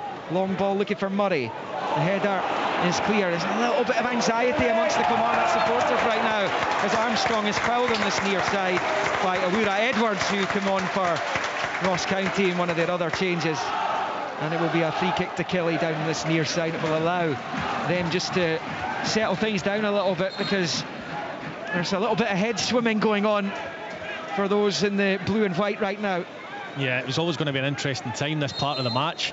You know, I did say if it was close at this point, you know, how do Kilmarnock go about it? Do they go for a third now, or do they sit back and soak up some pressure? But I think the way they've been playing so far, they're better just to try and stay in the front foot. But it's easier said than done when you're out there, because in the back of your mind you know that you've got the result that you need at this moment in time. Jan Danda's penalty reducing the arrears for County after Armstrong's penalty had given Killie the 2-0 lead. That Lions goal in the first half at Killie in front at the break. To come on Thursday night on Sportsound, Partick Thistle, as it stands, it will be against Ross County. County need 2 unanswered goals for that to change. So that will be the first leg of the Premiership playoff final. Thistle against County as it stands. Saturday, Celtic against Inverness Cally Thistle for the Scottish Cup. 5:30 kick-off at the National Stadium. And then on Sunday, the Scottish domestic season will come to an end, when as it stands, County will host Partick Thistle in the second leg of that Premiership playoff final. 4:30 kick-off. Now County, I think, have been given a free kick at the edge of the box. Yep, Vassell's been yellow carded as well. A foul on Baldwin. Free kick to County. 22 minutes left plus stoppage time. Plenty time to score twice. Yeah, the game's just become a little bit scrappy since Ross County have scored, which will probably suit Kilmarnock. There's a lot of free kicks being given. A little bit harsh, the booking for Vassell there, I think. it was a foul, but I don't know if it was a booking. Laidlaw with a long free kick, right-footed. Chested back by Samuel was really good. Randall tries to keep it alive. Murray battles his way away from the defender. Cross comes in, but I think he's just failed to keep it in play. It has gone behind the byline. Goal kick to Kilmarnock. They are looking a bit more nervous, Cammy, at the back just now. You can see that with the body language. Every time County are coming flying at them now. Yeah, and again, it's natural that they've conceded that goal, so they look a little bit edgy. And as I spoke about before, it's about game management in this time. You're looking for your senior players to kind of take responsibility, slow the game up. As Rory said, the breakages of play that have been happening over the last couple of minutes, they'll suit Kilmarnock. They want this game just to kind of stop-start. But look, even Simon Murray just going on up front, I think it's brought new energy to Ross County. Little flick towards Danda's, well read by Mayo, who gets it clear. Vassell giving chase against the youngster Smith, plays it short to Armstrong. He's now driving at the County box. His ball forwards cut out by Smith, breaks back to Polworth. He finds Mackenzie. Polworth out to Armstrong on this near side. Short ball for Liam Polworth, heading towards the final 20 minutes. Polworth with a misunderstanding with Mackenzie as it goes out to play. There's been a goal at Fir Park. Alan Preston. Well, it's lights out for Dundee United. It's an equalising goal. Blair Spittle, lovely ball into Van Veen. He rolls it back to Spittle. Left foot shot across the keeper into the bottom corner. Motherwell 2, Dundee United 2. Now on comes Joe Wright. He's going to replace Chris Stokes.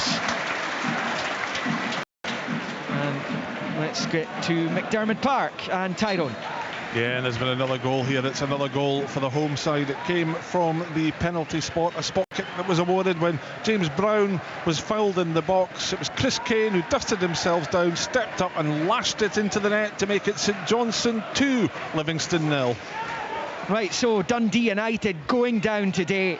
It looks all the clearer now as the free kick goes County's way. And the Kilmarnock fans, as you can hear in the background, felt it should have gone there. It's a County free kick. If it had gone Kilmarnock's way, they were in a very attacking position there. Yeah, I think he's fortunate, to be honest. Edwards, it's good pressure. He does touch him. He's contact sport, but he gets a touch on the ball as well, Armstrong. I think it's good pressure. Header from Kenna out to this near side, looking for Mawura Edwards. Header away by Armstrong, out for a County throw-in.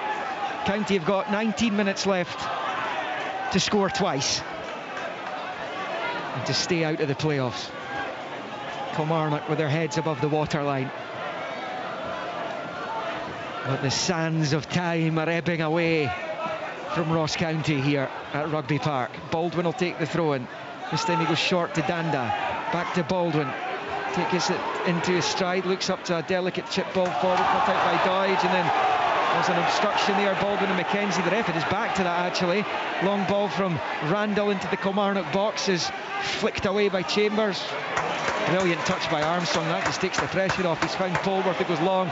Vassell chasing. Randall will get there though. And Randall boots it forward with the left foot. Up into the air it goes. Underneath it on this near side for Kilmarnock's Joe Wright. Wright as well.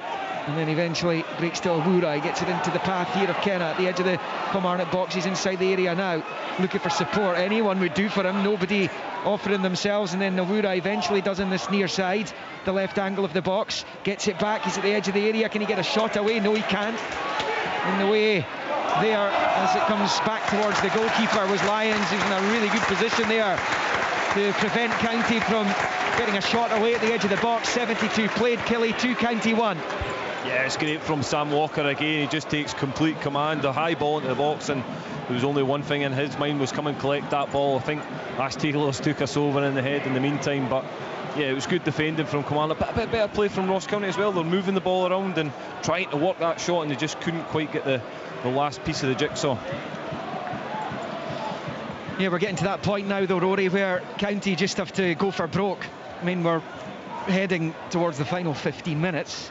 They need 2 goals or it's playoffs. Yes, indeed. And you know, I think it's a change in Kilmarnock's mentality which has really helped Ross County, especially since they've scored. I think they're now, you know, comfortable soaking up pressure, or that's what they're trying to do, and hit on the counter. And I think that's one of the reasons why young David Watson's maybe getting stripped. He gives you a lot of legs in midfield. He'll run beyond Vassell at times and Doidge. And I just think in the midfield area, the legs in there will help when it comes to counter-attacking and breaking on Ross County, because I think Derek McInnes will expect Ross County now to have the majority of the ball for the rest of the game. Ash Taylor has been taken off with a head knock. There's been more action at Fir Park. Let's go back to Alan. Still 2-2, Liam, I think. The ball has been in the net. Van Veen had a shot, was blocked on the line, out to Max Johnson, who drilled it home. The flag was up on the far side, and the check is now complete. It is offside, so it's still 2-2 here at Fir Park. Van Veen and Spittle for Motherwell, McGrath and Fletcher for United. United had to produce some kind of record scoreline in that game to threaten Ross County in 11th.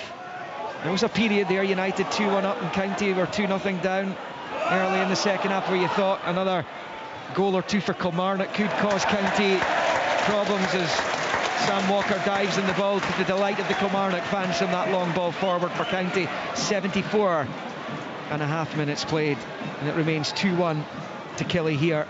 Lyons and Armstrong for the hosts. Danda with a penalty to give County hope. Here come Killy with Vassell. Turns it out to McKenzie on this near side. Armstrong for company if he wants him. And that's where the pass goes. Armstrong loses out to Kenna, but it's won back by Lyons for Killy. Down the line for McKenzie towards the corner flag. It's a really useful ball in, split half away, and then Polward hits it down into the ground. Was going wide anyway, as Danda is cynically brought down. Might be a yellow card coming here. Indeed, there it is.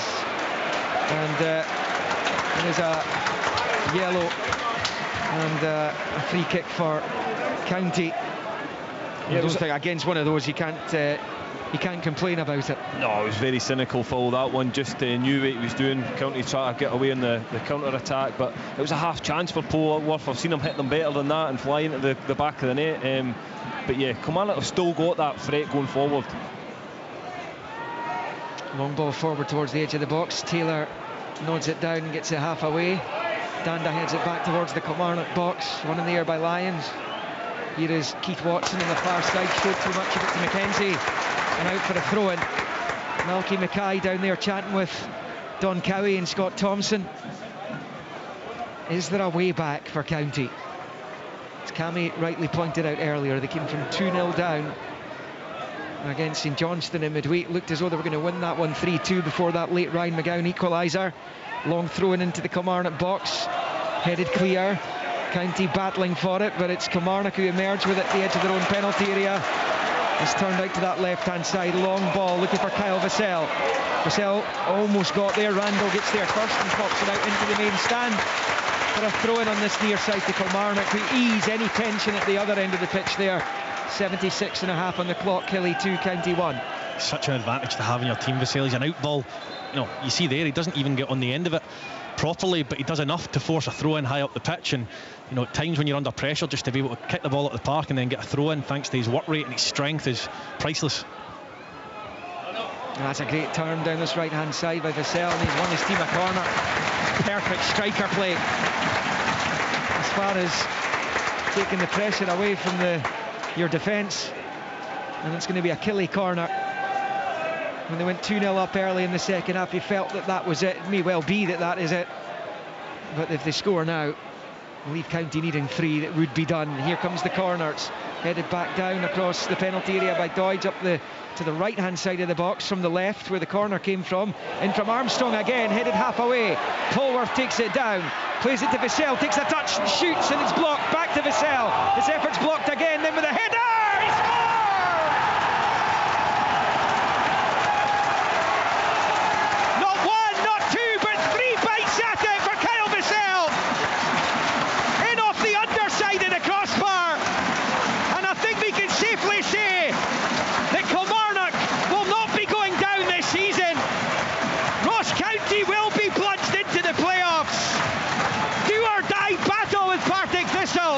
Because Kyle Vassell restores the 2-goal cushion for Kilmarnock as we approach the final 12 minutes at Rugby Park.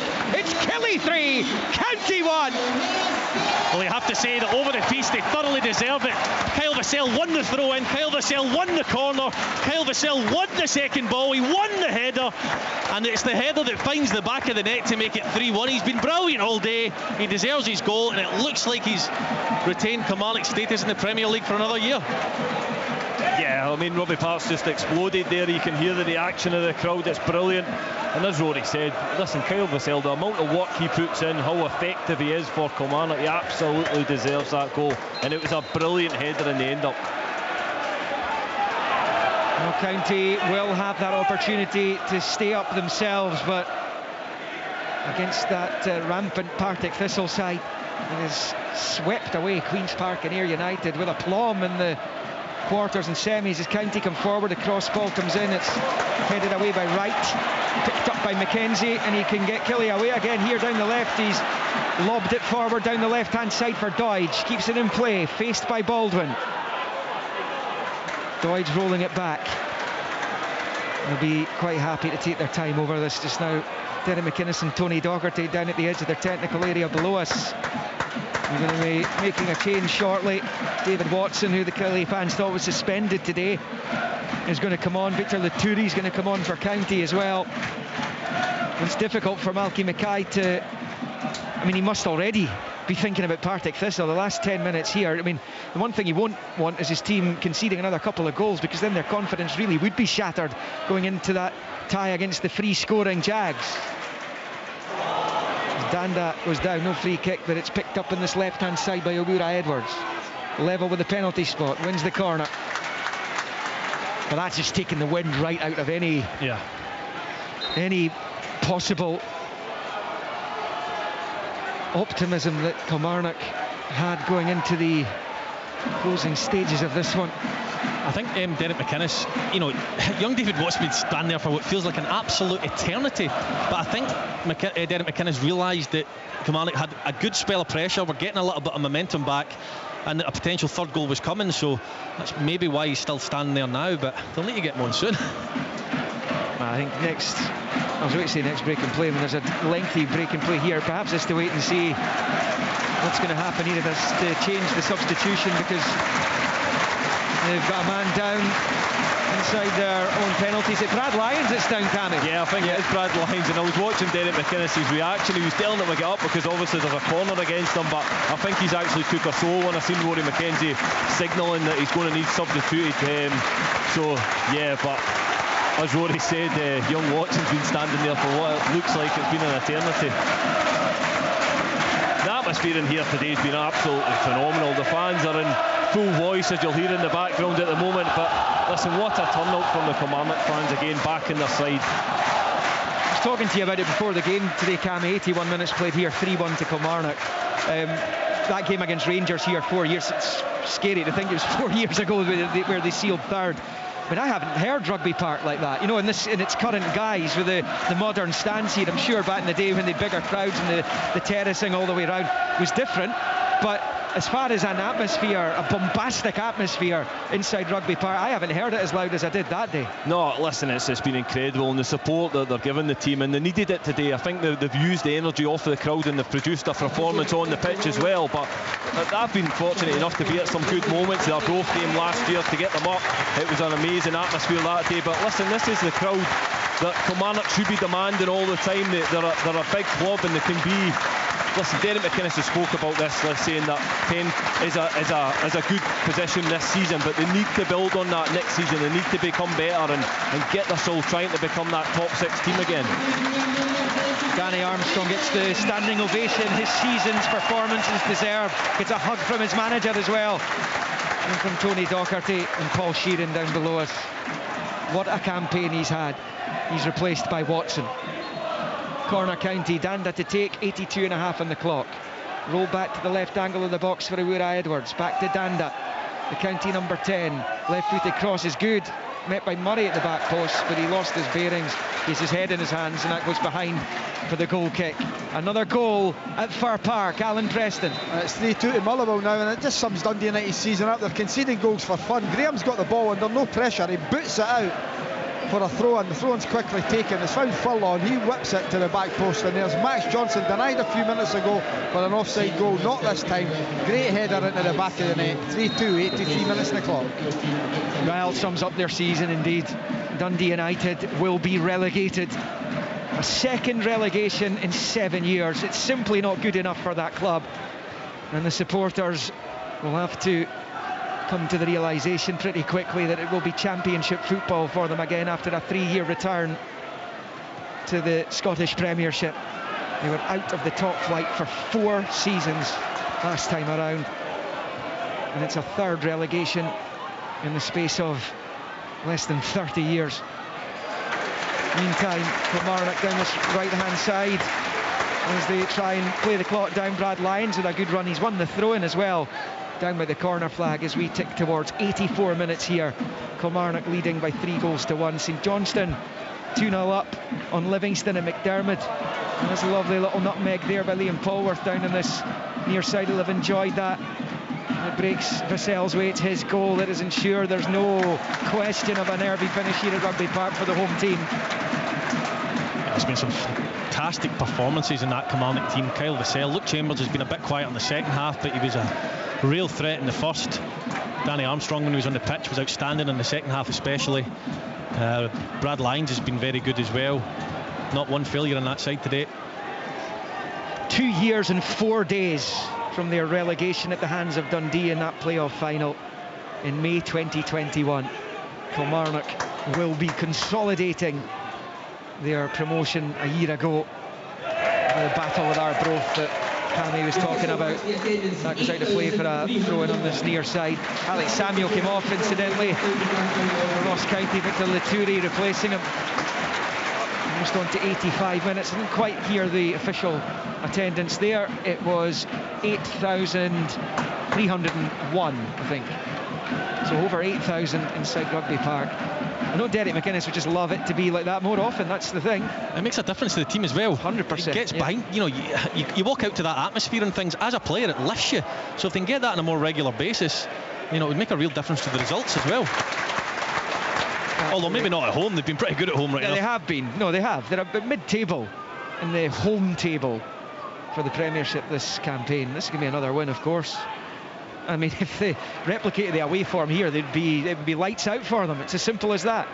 Yeah. 2 wins away from home this season in the league. Yeah, listen, we've spoke about that before, that Derek McInnes knows that it's not been good enough, and that's why they found themselves in this situation where their away form's been so bad.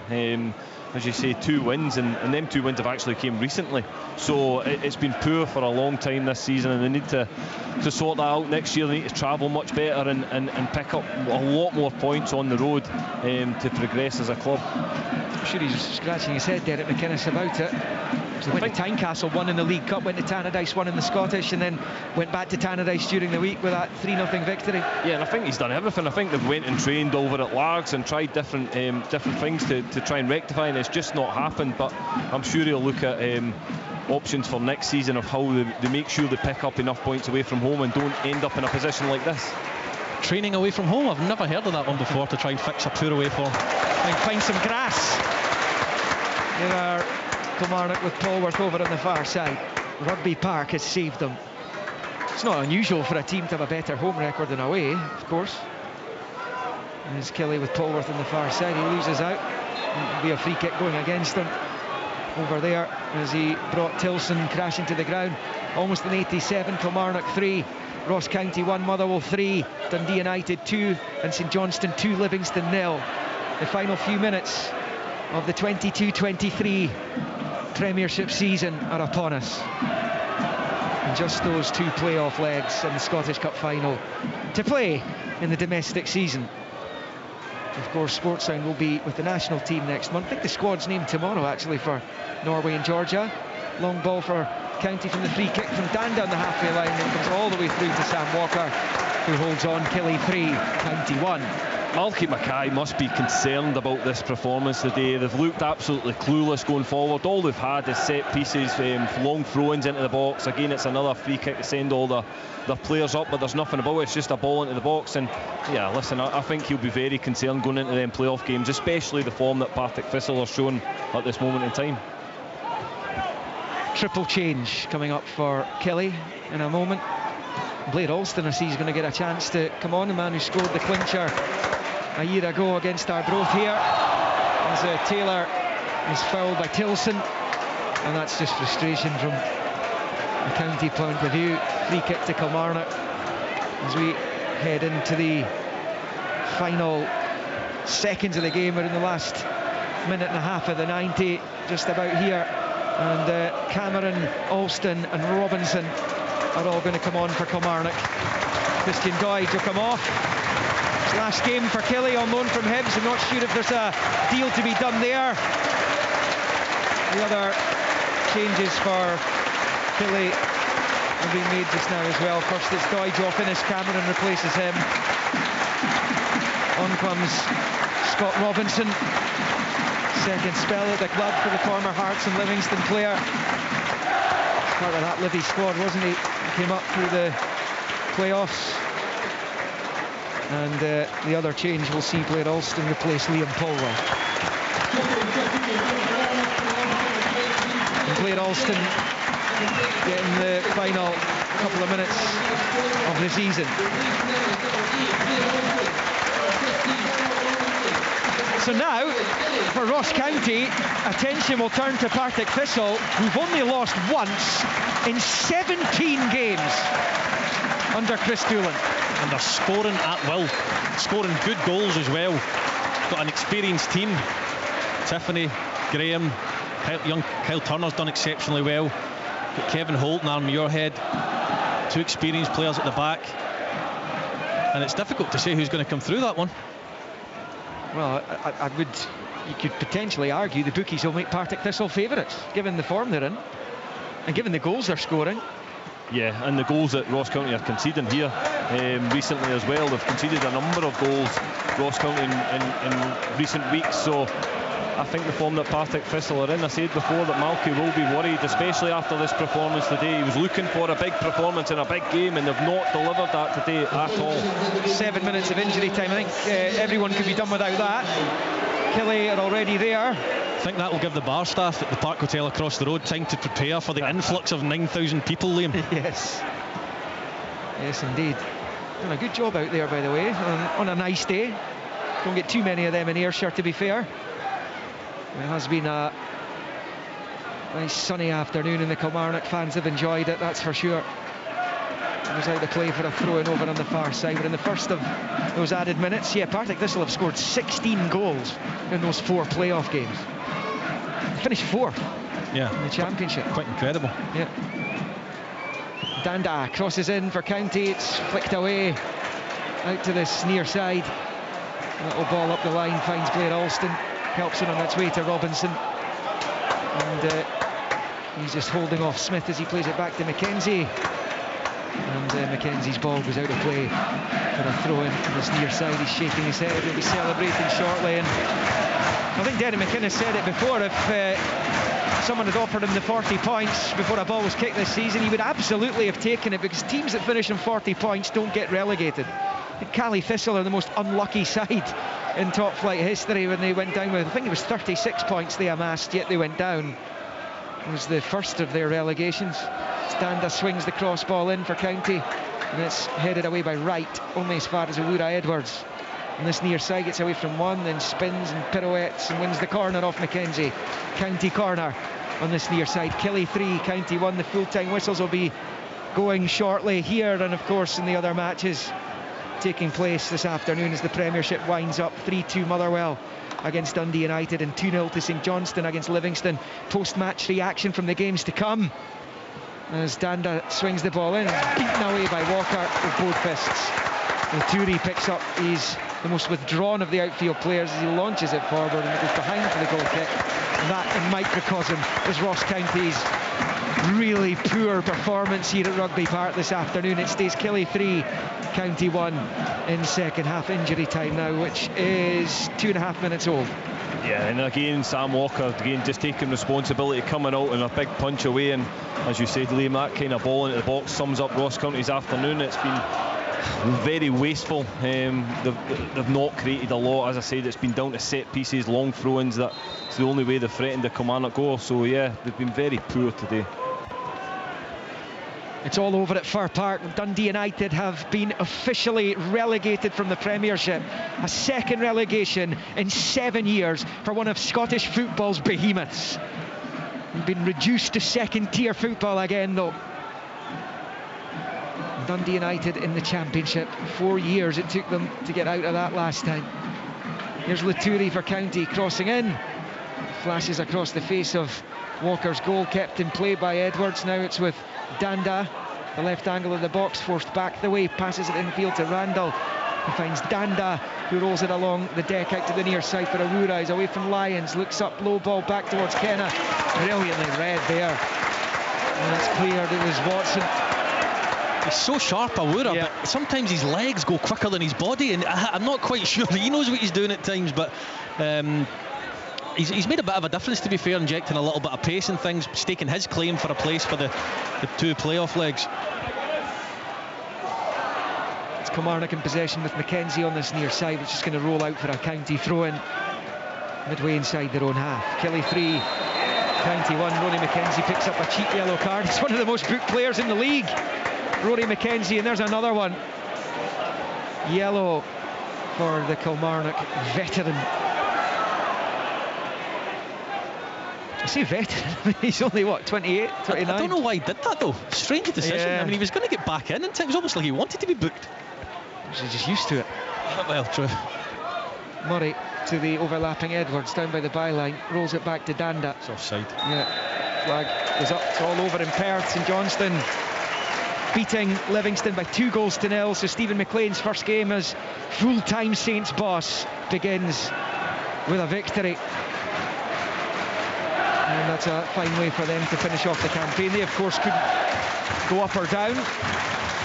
And as far as league positions are concerned, as we go into the final 3 minutes, sorry, 2 minutes here of the 7 that were added on at the end. And just looking ahead to those playoff matches, which we know now will be between Partick Thistle and Ross County. The 11th place Premiership team has prevailed in 5 of the 8 times it's been contested since it was reintroduced in season 13-14. Hamilton, Livingston and Dundee have been promoted on the other 3 occasions, including that Dundee win over Kilmarnock. The top flight sides saving their own skins in the other 5.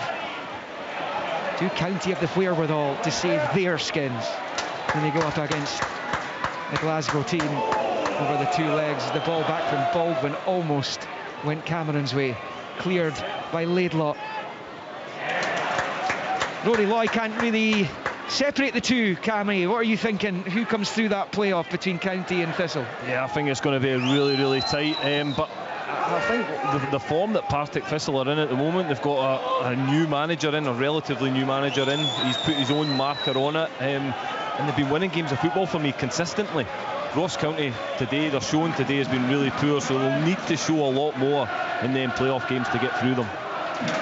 I can't quite believe how bad they've been, Ross County, even in terms of energy to go and win a game, which is so important. So flat. A pretty insipid performance in truth. Danda has brought Mackenzie crashing into the advertising hoarding down below us here. There's no card for Jan Danda. We're in the final minute of the injury time. He's fortunate to get away with that, isn't he? Absolutely. I don't understand why he's not been booked. I don't think it's a red card, but it's petulant. Yeah, I mean, it was off the pitch, so it's a throw-in for County, but surely Danda deserved the yellow there. Here's Edwards dancing into the area, and then he goes behind. He runs out of pitch, and that's going to be a goal kick to Kilmarnock, and that will be just about that for the Premiership season. Indeed, it's all over. Kilmarnock have the final say of the 22-23 Premiership. They are staying up. Ross County will go into the playoffs. Dundee United automatically relegated.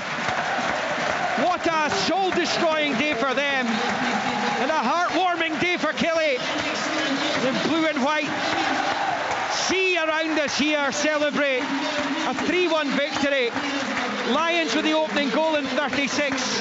He flicked home the corner. 2-0 early in the second half through the Armstrong penalty, awarded after the VAR check. Danda gave County hope just beyond the hour mark with a penalty of his own, finding the top right corner. But Kyle Vassell settled any Killie nerves with 12 of the 90 left. A looping header which went in off the underside of the crossbar, and that ensures Kilmarnock will be playing top flight football next season 100%. County, well, they now face the in-form Partick Thistle, who under Chris Doolan have only lost once in 17 games. 2 huge ties coming up on Thursday and Sunday, either side of the Scottish Cup final that will round off this season. But it finishes here in the Ayrshire sunshine at Rugby Park. Kilmarnock 3, Ross County 1.